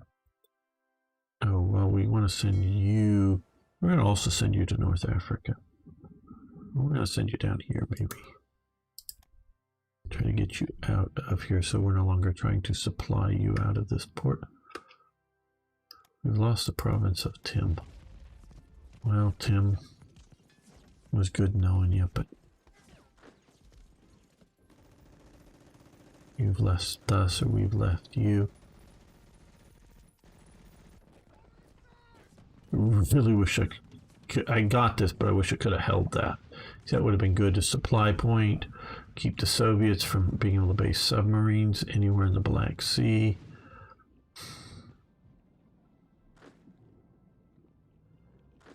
Okay, just wait for them to. Okay, buying. Oh yeah, this is realistic. I know it just went away, but their buying schemes. Spain, which is not in the war, neutral, but it's in the Axis, is buying copper from Canada, which is at war, and in the Allies. Yeah, that's historically plausible.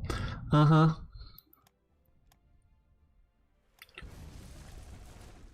Battle of the Finnish coast. Okay. Okay, yes, we'll activate SS Tank Destroyer Brigades. Right, okay, well, they've pushed into here. You know what we're going to do is we're going to push into there with that. And when these guys finish falling back, then we move up to there.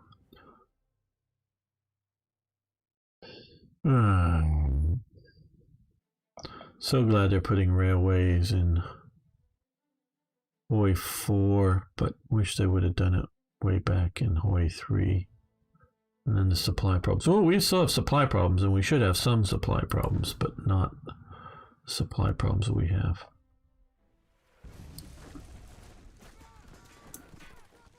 No, you just support the attack, not actually attack.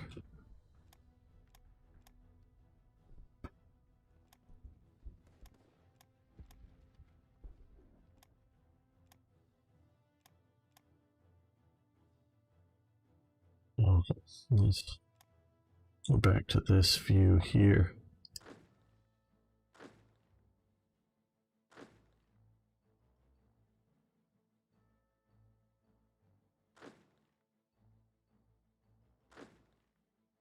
Okay, you head that way.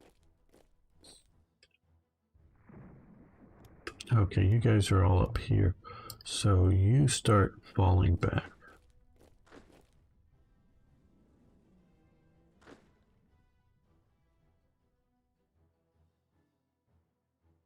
Okay, these are just hills, so you attack there and you support that attack because you guys are in good shape.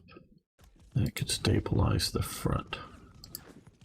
They're falling back here. These guys will fall back and then come back into there.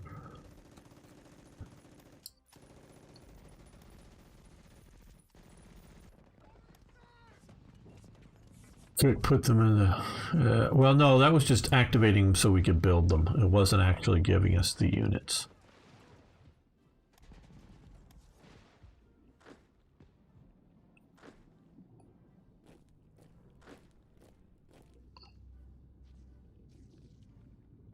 This area, well, a lot of these areas are hard on supply right now. Okay. Right, okay, naval strike. Tactics have advanced, very good. We'll let that continue, and now tactics have advanced. We've won there, Schwer, Gustav, no, we don't need those. Expand the air base, no need.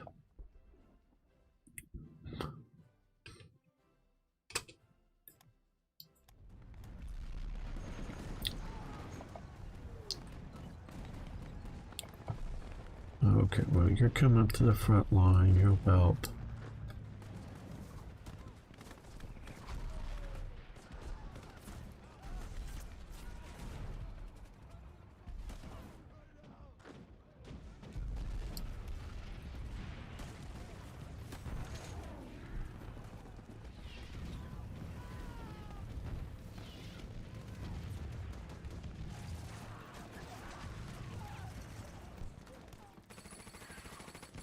air supply to there.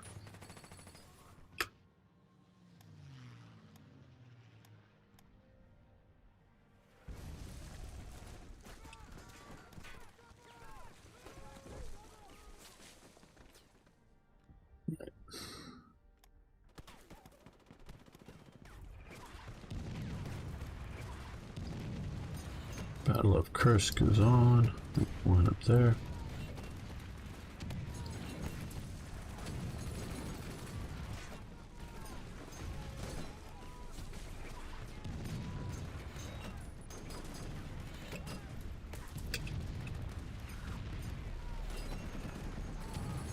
Good, we're pushing them out of there. That's nice. Holding there. They're attacking here. These units. You can support any attack there.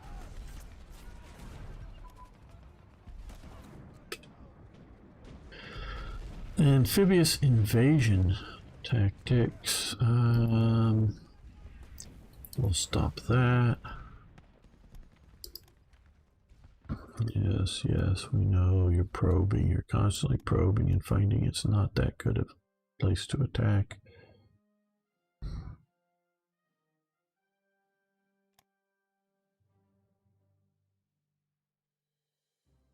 No.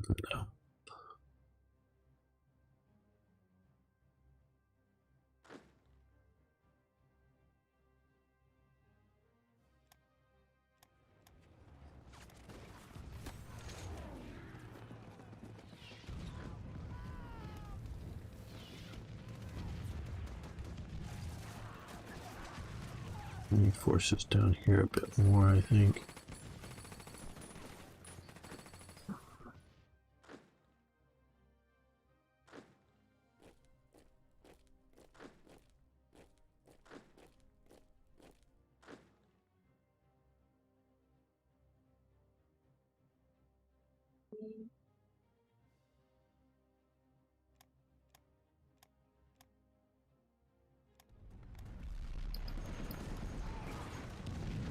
So they're pushing into here.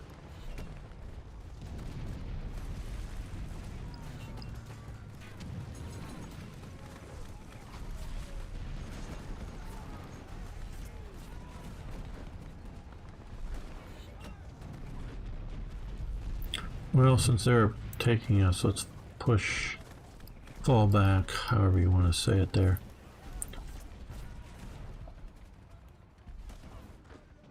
Well, we've just lost Kursk. And I don't know that it's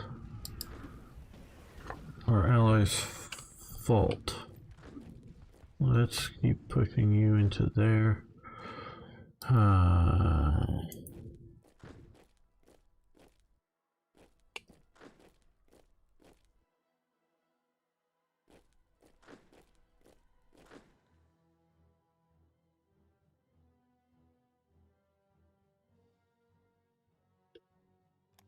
Oh, Rommel got shattered again.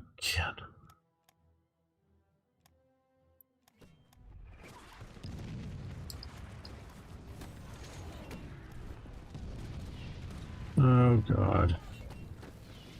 I know it was my fault, but whatever.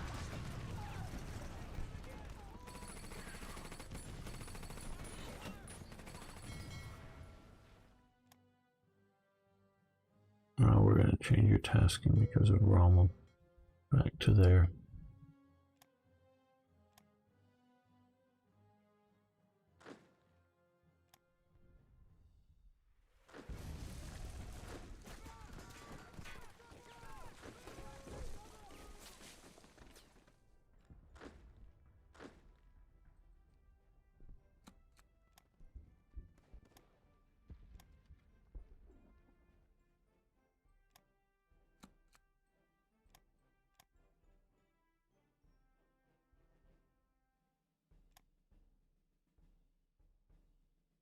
Okay, the Russian Guard Division, or Guards Division, yes. They can be.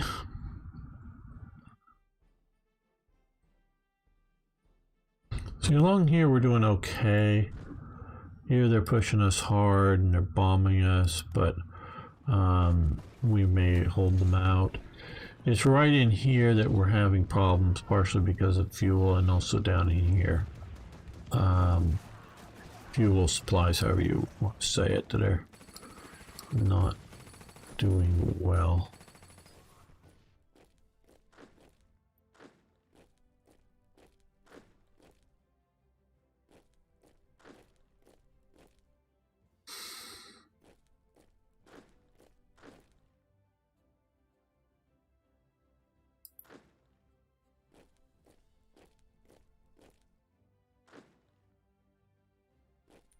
Okay, guys, time for an offensive here.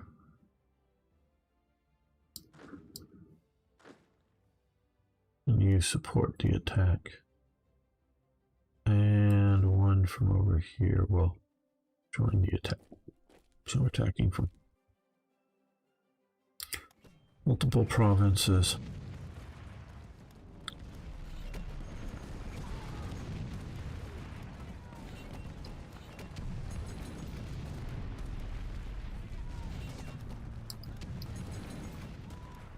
Okay, we just had a mount division shattered.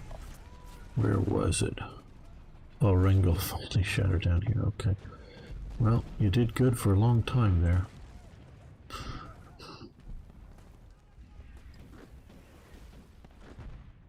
You're falling into there, you're holding here. I shouldn't have, well, I don't know if I shouldn't have moved, but okay. We got the armor unit here.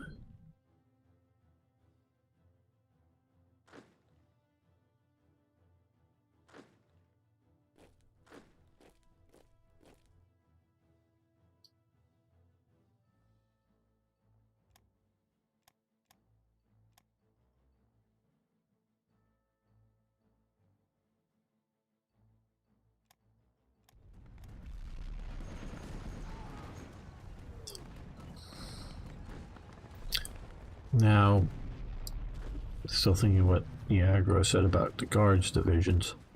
They're tough. Well, I would say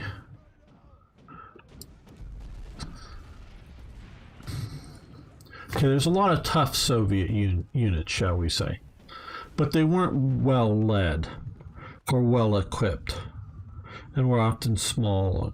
Because I've talked about how Soviet Union had big divisions. It goes through the officer purges at all levels, gets more and more strongly controlled by the commissars, and then there's the debacle of the Winter War against Finland. And so the Soviets come to the realization that for the size of the units that the officers command, they're just not capable of it. So, you know, it's a general is not capable of commanding a division, so instead of reducing him in rank or whatever, they just make divisions sort of like reinforced brigades, not a full division strength. So they downsize everything. Where I understand by the time they start using guards brigades, guards units, which is a bit later than this, I think. Again, look up all this because I'm not sure on it.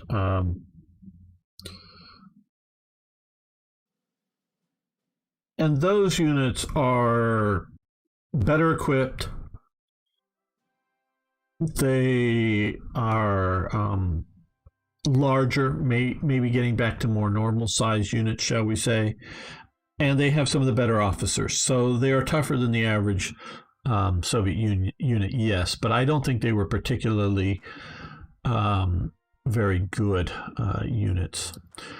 Where there are some really good German units that are operating, like Großdeutschland, like field Herrenhalle, like the Panzer layer. That should be, I think, is somewhere in here. Where is Panzer layer? It was around here somewhere, you know. It has an L in it. No. There's Großdeutschland. Some of these units were just really good.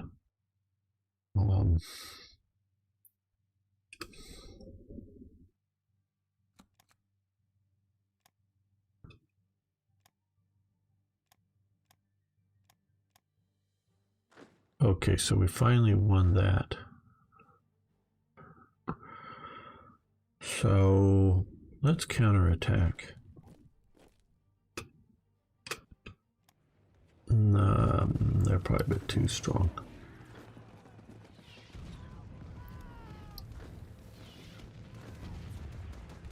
So let's send you this way.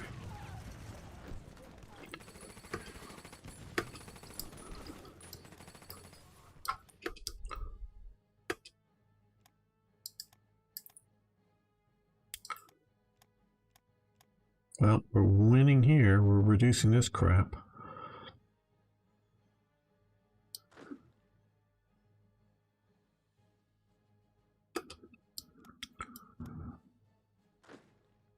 Okay, well, charged. I'll give him a moment's peace.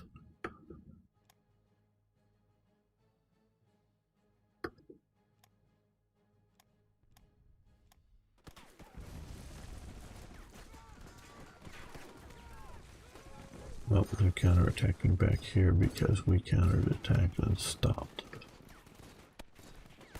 Oh, well, Finland. Okay. Okay, now I'm totally on board with this buying stuff. Finland, who's a member of the Axis and at war, is buying, but they may not be at war with Britain, but they're definitely at war with the Soviet Union. And they're buying copper from the United Kingdom. Ugh. Okay, I think you need to get out of the Caucasus. There is no reason for your units to be there. Hello, IP.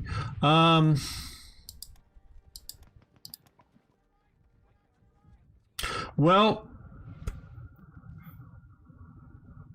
I would disagree with you at this point. What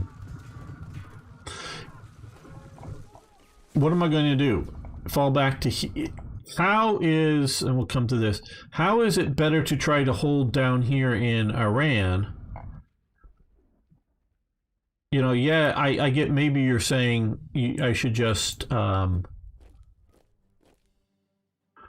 up Iran, but then they're going to push into Iraq. And yeah, the desert here, and if we keep Saudi Arabia out of the war, the desert here we could probably hold. So we would lose all of this down here if we lost in the Caucasus. We may lose it anyways, and I may not hold the Caucasus. But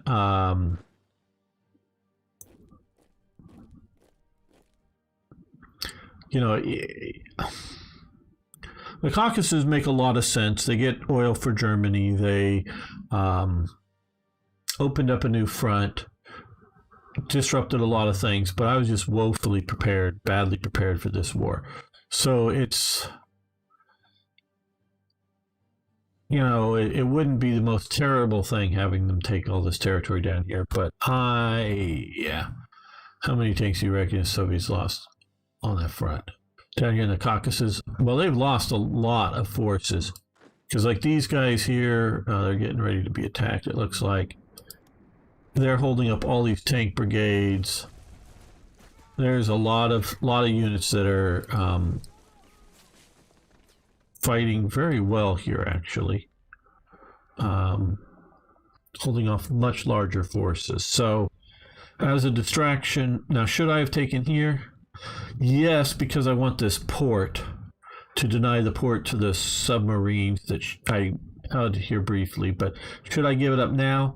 Well, I'm prepared to retreat into this swamp here, which we could probably hold if need be. Do you get oil from the... Hello, Surtur.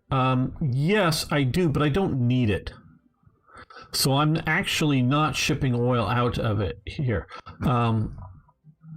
I hope not to lose this here because we have a huge amount of oil stored up here, and we have a huge amount of oil stored up over here coming from some of these places. I've got historically too much oil, but what I don't have is a lot of fuel, which is what's limiting me. So yes, and that's and well, let's do this. Well, let's just make a save. Yeah, we're going to make a save here. Okay. And then we're going to try an experiment here. And I'll reload the save. Another long save, so it's good that we're doing this. Okay, I'll show you what would happen here.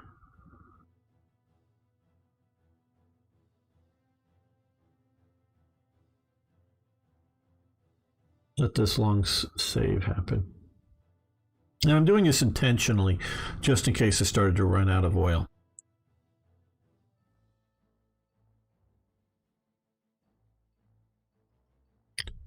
Come on, save nicely. We're letting you go.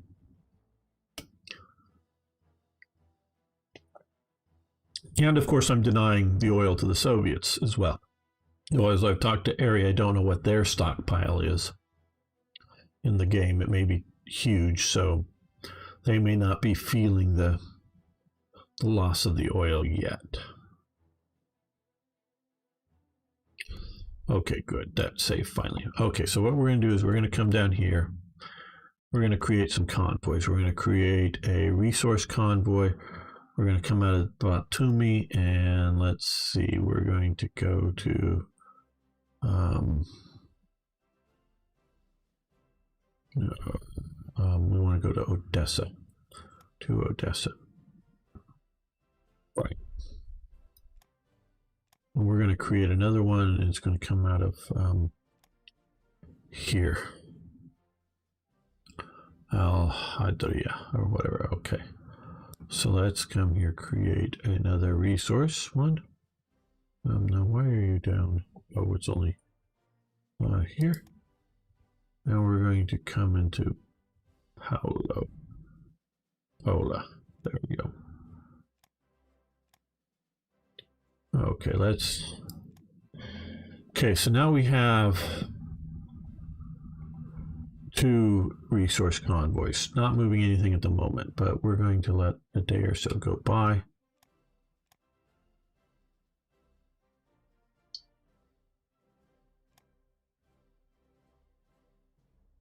Okay, pause that. Nothing moving here? Okay, give it a little bit of time.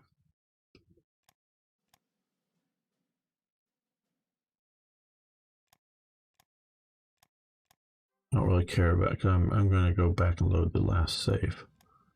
So I don't care what's happening now. It may take a little bit of time for these to start shipping supplies back. I think I should have enough ships. Okay. Nope. The Batumi isn't running yet. No, that's not running here yet. Just give it. Oh, well, there it is. You can see here. Look at the oil coming out every day. 9999. It'll dry up. That metal. See all that energy there? It's way overdone, and this is what has been stockpiled up down here. So we have basically a full amount of oil per day. Now it'll and that's the most it can possibly move, and it'll go away very quickly. But you can't overfill these reservoirs here, and we can see all the fuel here that's been stored up from the crude oil, the metal, the energy. Here, so this is a bit of a I don't know if you call it a bug or a feature or something that's not so great, but oh, we don't want to be attacking with that unit. But yeah, so before I lost this, I should very much want to just evacuate all the supply or all the resources out to deny it to the Soviets. So let's come back. Let's quit. Yes, your screen's going to go black briefly. We'll be back very shortly with pictures, but I'm not going anywhere.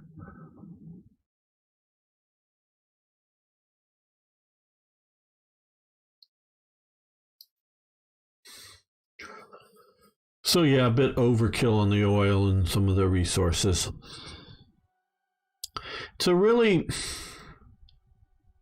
It's a difficult thing to balance in a game like this.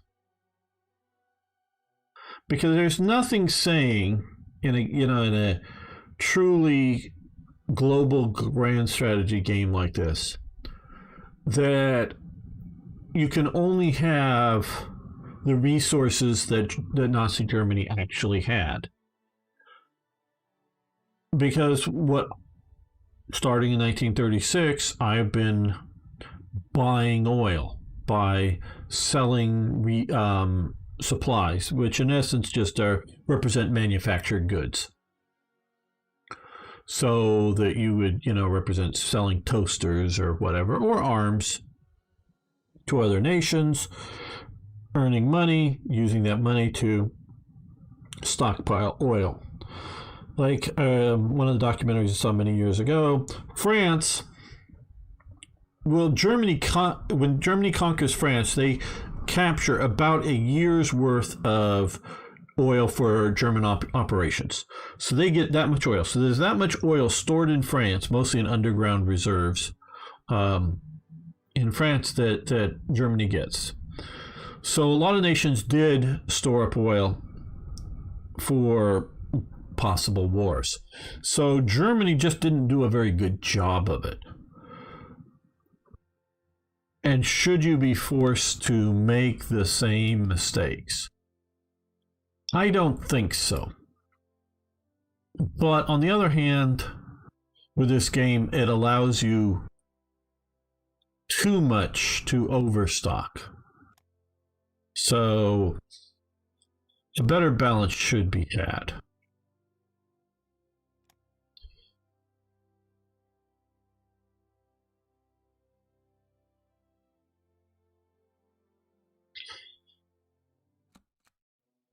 Yeah, I don't know. I don't know what's best to do for some of this stuff because Germany, yeah, an unlimited supply of coal, basically. Yes, I know Germany was short on coal at different times during the period, but it was more of a transportation problem, meaning the trains were, say, bringing supplies out to the Eastern Front instead of moving coal from coal mines to, steel mills and power factories and whatever. It was more of a transportation problem. Steel, well, let me put it this way. Germany didn't have that big of a problem with steel. Germany had a problem with high quality steel. That's a different problem.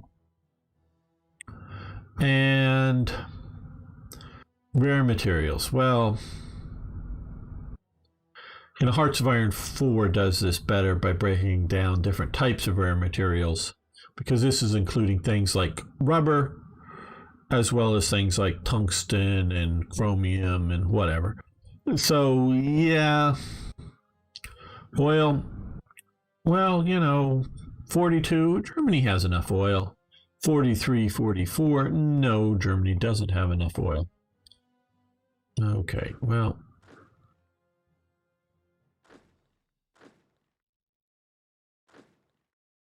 They're pushing into there.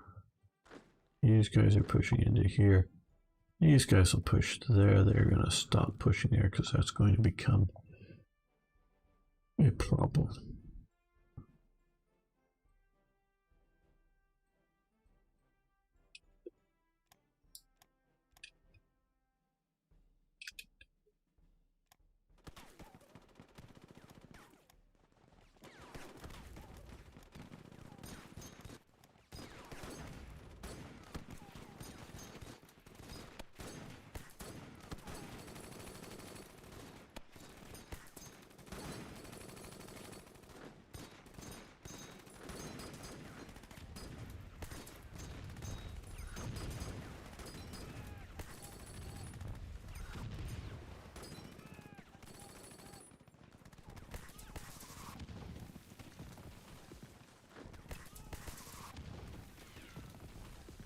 finally killing off this swamp.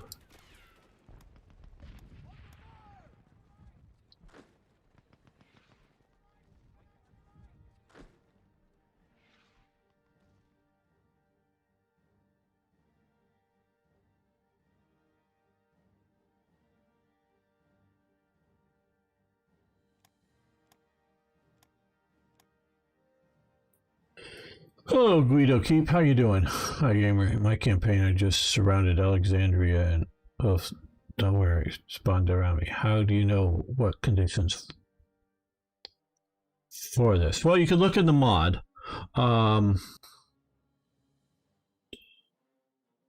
That will tell you. Now, I don't know, did they actually spawn? That very well could have happened.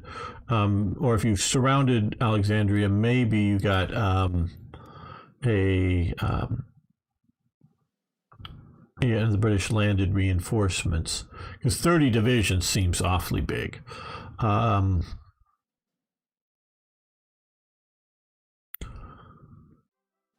Yeah, I don't know. There is, I know, a spawn set up for that. If you take certain provinces here, they will spawn some British units. So Alexandria and further inland as well. Yeah. So could not have landed. Yeah, I hear you.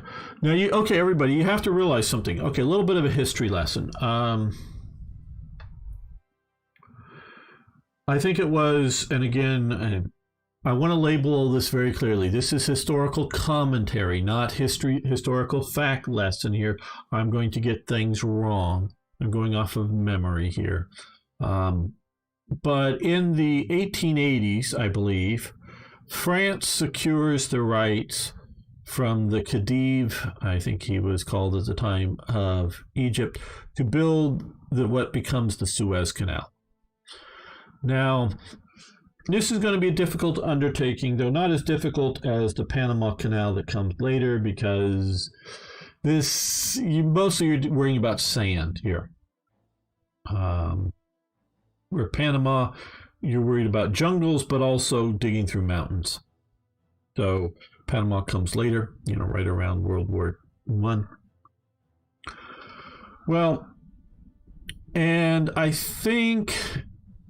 I don't know if at this time, in theory, Egypt is a part of the Ottoman Empire still. The Ottomans effectively control at this time what I'm talking around is around the 1880s.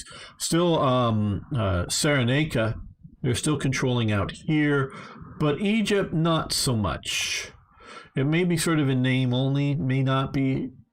Again, I don't know. So, and this is all getting to a point, but I'm starting sort of at the beginning of this story. And the whole endeavor goes bankrupt. It was a French operation, or it was done by a Frenchman, shall we say. Now, Britain really, really, really wants a canal through here. So they sort of buy up the rights to it, and I don't know whether they manufacture a war with Egypt or Egypt just doesn't really want Britain to, in essence, control the Suez Canal. But there's, in essence, a war. Britain wins pretty easily. There's some hard-fought battles, but Britain wins. But Egypt does not become an English colony. It becomes basically a puppet state. And it is officially now independent from the Ottoman. It is an internationally recognized nation, but it is a puppet state. Now, they jointly eventually go in for a colony situation in Sudan, because it's called Anglo-Egyptian Sudan, in that it is both the English and the Egyptians pushing into Sudan together. And you get the whole Khartoum thing going on with Chinese Gordon. Chinese Gordon is an Englishman. He just led mercenary forces in China very effectively. Though just in the early stages of that sort of campaign, I think it's James Warden Townsend, an American, takes over from him after he leaves, and actually does a lot of the better.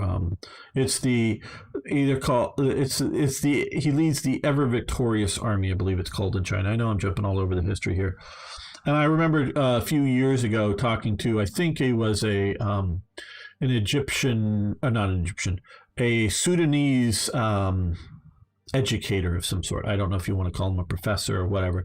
And, and I wasn't, well, look at what happened to, the, we were talking about Sudan or whatever.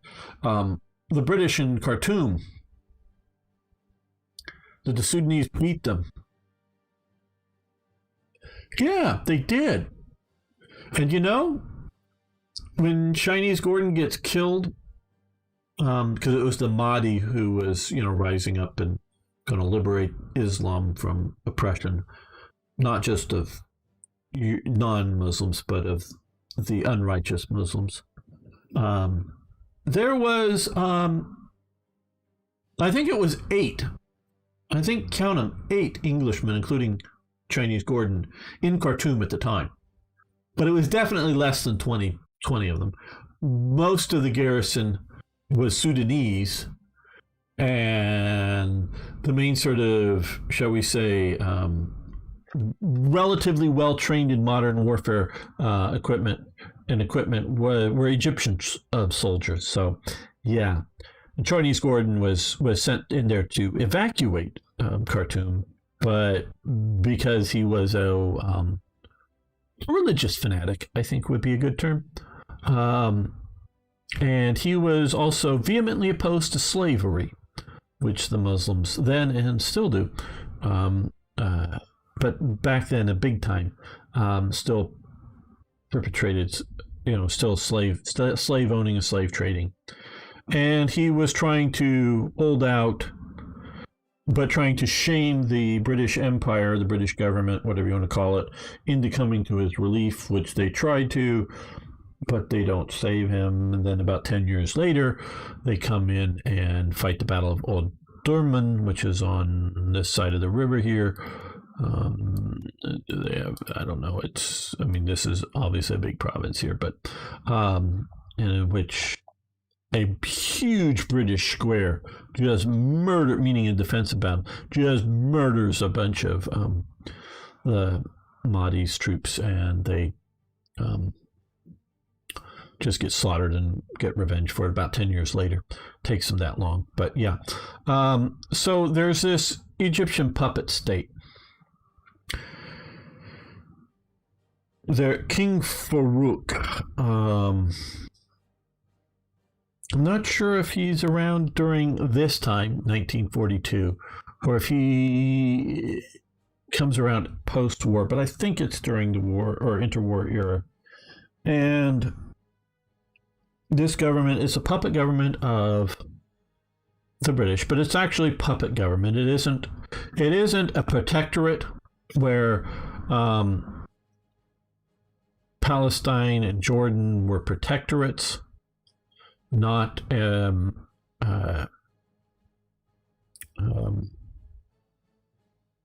colonies, meaning they're League of Nations protectorate mandates, which is different than a direct rule colony. Like, I don't know, Kenya was a colony at this time. So, but this was a puppet state situation. Now, I'm sort of getting to the spring up of units, and it's probably a bunch of British units that Guido got, but there is historical precedent for it, and I'm getting there to this.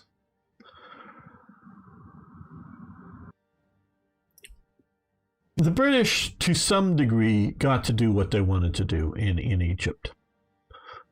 But the Egyptian government, the elements that are governing Egyptians are run by Egyptians, are set up by Egyptians. It's just sort of the British really don't care. I mean, there's the archaeologists that want to dig up tombs and study the ancient Egyptians, and the Egyptians don't really mind it. They don't really care that much. They're Muslims. They're sort of kind of proud, but they're sort of kind of not, but, sort of back and forth. And so obviously they get to haul away, any sort of, artifacts they find. They do sort of have to pay, get license from the local Egyptians, but the Egyptians know that they've got to give out the licenses or the British will get mad. The big thing is Britain wants stability. I mean, that's the big thing. They want stability and, of course, access through the Suez Canal. Beyond that, they don't really care. Quite honestly, they really don't care. So, in World War I, this becomes a sort of a stalemate front until T.E. Lawrence, later known as Lawrence of Arabia, does his whole thing, takes Aqaba here. Watch the movie, I know. Niagara has, probably most of you haven't. Great movie, Lawrence of Arabia. Generally good history. There's some more minor details that are wrong, but generally good history. So not until they take Aqaba do they start to turn the flank, and then the British push out across the Sinai in a big way. Okay, that gets us to World War I. Peace is back on. Farouk comes around at some point at this time.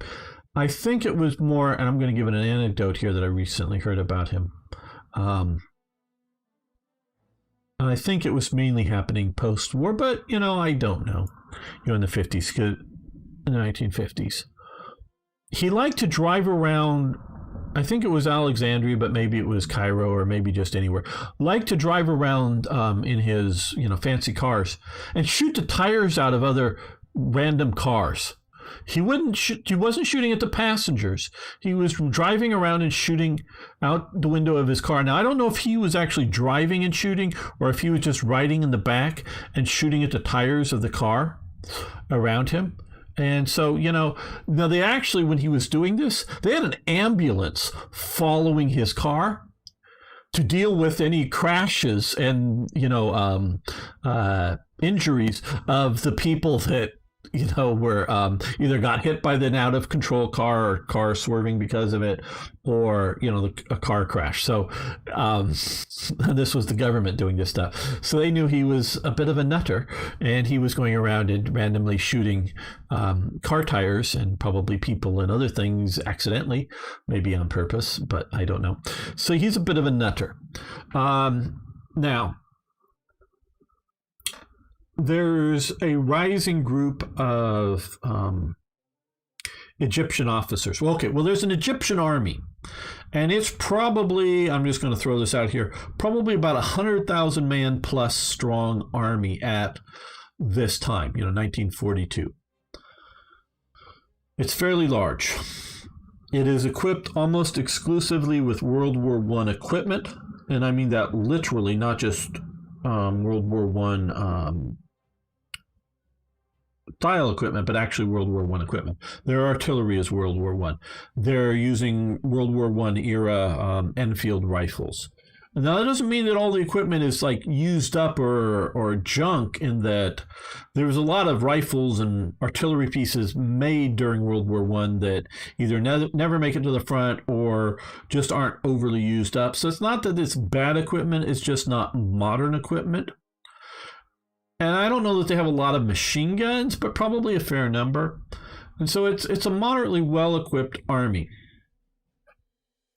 It fights one engagement and one engagement only, and it's out here. Where is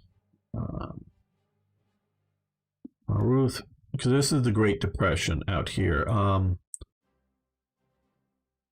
Where is the Siwa? Okay, here's Siwa.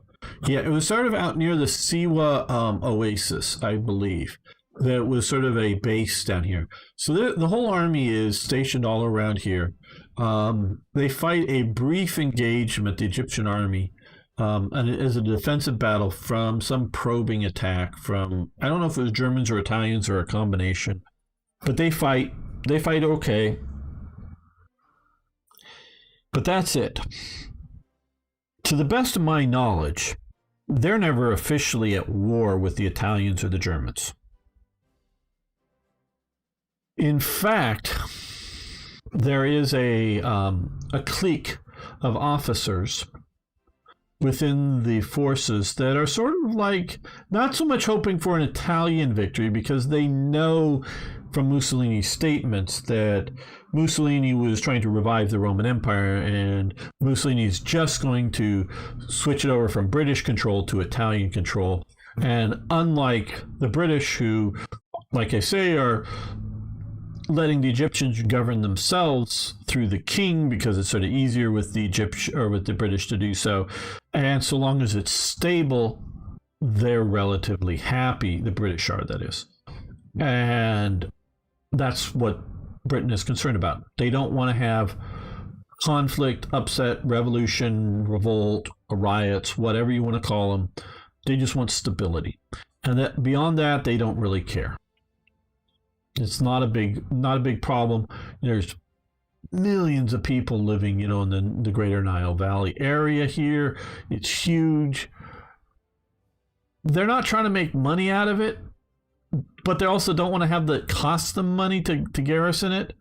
They're just concerned about the Suez Canal and trade coming through, not, sure, to Egypt directly, that's fine, but really mainly India and other parts east into Britain particularly, but generally, the Mediterranean world. They want trade and stability there. That is critical for Britain, and they would like that controlled. Now, these group of officers don't like their monarchy, don't like the British in charge. They definitely don't want the Italians in charge.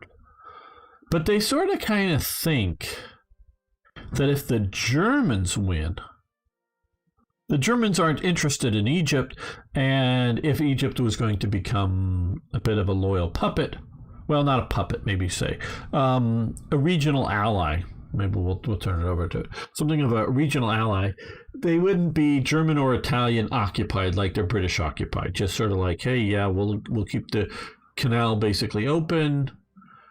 Presumably, they'll collect the transit fees to fund the Egyptian Navy, but not try to hike it up too much, at least not on anything German coming through there.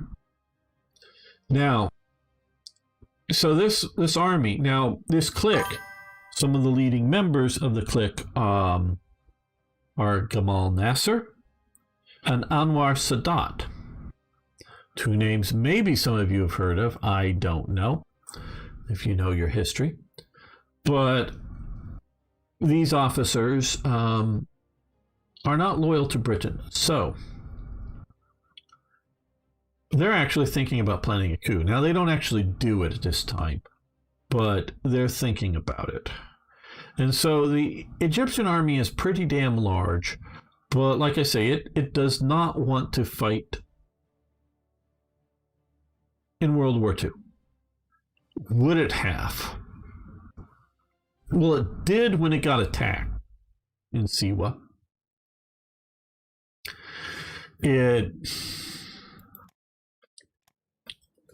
There were definitely also, for probably various reasons, and I'm sure there were some people for one reason or another were loyal to the monarchy. There were Anglophiles, people who like British rule.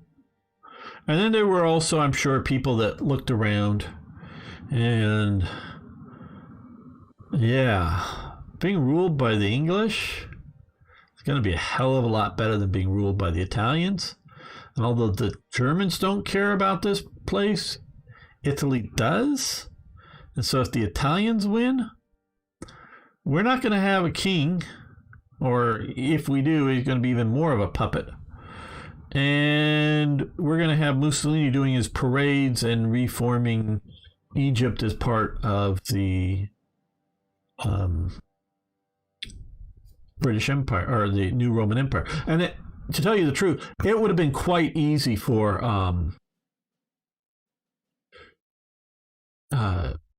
Italy to do so, because unlike the British, I bet the Italians would have used the Coptic Egyptian Christians as their sort of puppet troops, as their sort of puppet bureaucrats. They're an oppressed, still to this day, an oppressed Christian minority in Egypt. And so they have no real position then or now in governing of Egypt. The British, because again, they don't care. So, well, if the Muslims will run the place, fine, well, that's good. But since the Egyptians want to integrate it into, I mean, not the Egyptians, the Italians want to integrate Egypt into their empire, and they have a spotty track record on trying to do that with the Muslims. It's not all bad, but it's not all good either. I think they, the millions of Christians here, I think they would have used that as their sort of, internal security force elements, give them the guns, as it were. And so there's a lot of the, Royal Army, the Egyptian Royal Army types, that it may be not good under the British, but it's going to be worse under anybody else. So yeah, we're going to fight if it comes down to, our population centers of Alexandria, Cairo, the whole Nile Delta, where most of the people live. But being, hey, we're equipped with World War I equipment, which also means we're basically not very motorized, if hardly at all. I know some of the photos I have of them, fairly large, 100+ millimeter artillery being drawn by horses. So that may be normal procedures. That ain't going to go very well, in the Western Desert. So there's not really a good reason for the Egyptian army to try to field forces fighting the Italians out in the desert, guarding the Siwa city, if you will. There is a sort of a city out there. In that sort of region, yeah, that makes a bit of sense. But beyond that, they're not interested in fighting unless it gets, I think, to their thing. So the spam of units is somewhat historical, representing the Egyptian army. When you start out with Black Ice, it actually has Egypt as a puppet state. There is an event. I don't know if it fires for the human player, but it definitely fires for the AI that turns Egypt into a British possession colony. And that's done because if it stays part of if it stays its own puppet, Britain will not garrison it well. And so the Italians will just walk through it, even if they, go to war. And by the time the British send forces, it'll be too late. So you sort of, for gameplay with the AI, you need to do that. But otherwise, it should be sort of, a puppet state, not a direct colonial possession. So that's sort of the story of Egypt in World War II. And then, of course, the officer clique eventually revolts and gets rid of the king and whatnot. And so, yes, Nasser becomes leader of Egypt until he's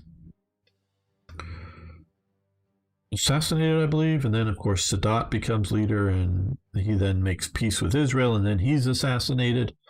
Yeah, there's basically sort of been military rule in Egypt since that point.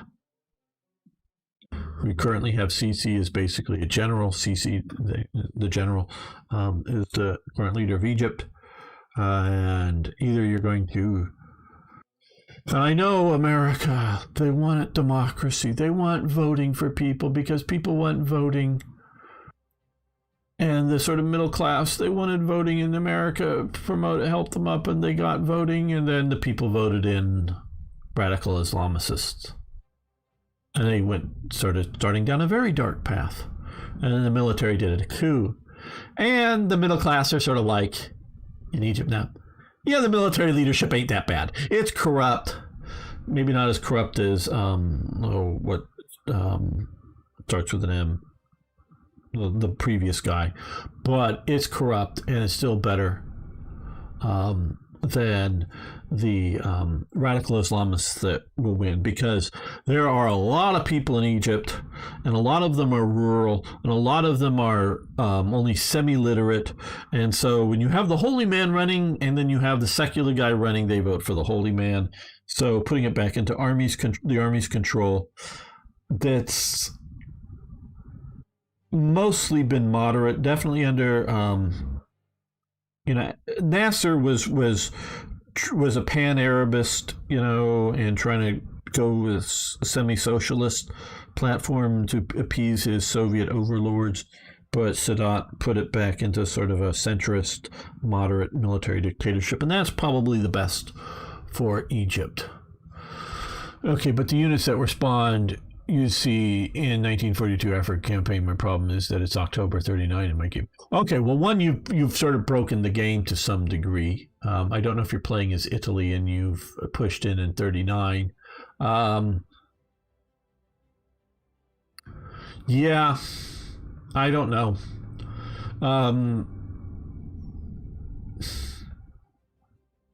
Here's another problem with this game here. Supply. Now, we're seeing reasonable amount of troops down here that are messing back and forth. What you'll find is even with the humans, or AIs, you'll be able to stack a huge number of divisions and move them through here that could never have done historically, because neither side could supply the number of divisions. And that's, like I was talking about with the Egyptian army being horse-drawn almost exclusively. Well, I'm not saying there aren't dispatch motorcyclists and there aren't, a few trucks here and there, but those are like, hey, yeah, we've got a division and there's the 4 trucks for the division and that's it. And they're 1920-something models of trucks. So, they have a few trucks. So everything else is wagons and guys marching around. But even if it was somewhat motorized, the supply element, maybe it's still, marching infantry, but the supply element motorized, eventually, Britain builds a railway and builds a pipeline to be able to supply water and whatnot to these forces here. And Germany doesn't, because it can't. I mean, Italy can't. It just doesn't have the infrastructure set up to do so. If you stick with the historical levels of forces, that would be fine. But the AI will get too big of forces, or the humans will send in, too many divisions that would not be historically done. So Black Ice tries to do some sort of balancing out with it. So you need to go in heavy and hard. Now, what I do is normally do German invasions. Well, sometimes back here, because I'll island hop and take out Cyprus and then try to invade down here. But sometimes you can invade from Crete, take the Suez Canal. So when the things pop up, you have multiple ports and a lot of forces, and you just come in and crush before they get too organized. Well, I think we're going to end the episode here. Thank you, Guido, for good questions and points. Allowed me to talk a little history of Egypt and the situation going on at this time and why it was the way it was. There's always reasons for these things historically and why it happens to this day. But it's fascinating to me and everything. So thank you, everyone. We'll be continuing this again if there is enough views for stalemate on the Eastern Front, basically. And we're waiting for what's going to happen with Torch, defeat Torch, and then maybe we can free up some of these units to fight on the Eastern Front. So see you next time for more, yes, even more Hearts of Iron. Okay, guys, I think I'm gonna let my give my voice. Oh, I just did say this. Don't need to say this again. Bit of a break here. I will be back tomorrow. Hopefully, Arno will be showing up. I know he didn't show up today. I guess he has something going on. And I hope maybe Ari and a few others, if you want to drive tanks, War Thunder tanks, tomorrow at this time, Sunday, we'll be back for more of that. And it's Tuesday on Slytherine's channel for Field of Glory Medieval. I don't think they're giving me the new. Well, to find, it'll be either. Well, what you could do is you could go to. Well, it'll either be a decision and or an event, because it may be a decision that fires the event.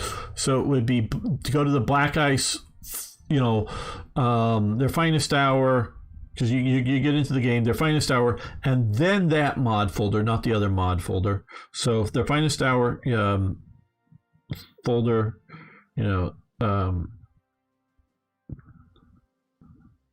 TH or TFH. Folder, then mod folder, then Black Ice, and then either decisions or events.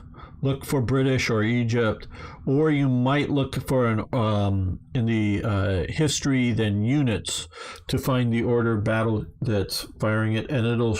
But you need to find whether it's an event or a decision. You'll need to find what control of the axis of what provinces that fire it, and then just avoid those provinces until you're ready. So I hope that gives you an idea, because I know I've looked at it years ago, and I don't know if it's changed much, or maybe very different, or maybe changed. I don't know, but that's how you find it. Okay, everyone. So like I say, I'll be Tuesday on Slytherine's channel if you want to watch me play. Probably just regular Field of Glory Medieval. I don't think they're giving me the new DLC yet to show off, but I know that's coming for that. So thank you all. See you then. Hope it was enjoyable for everyone. Thanks, everyone.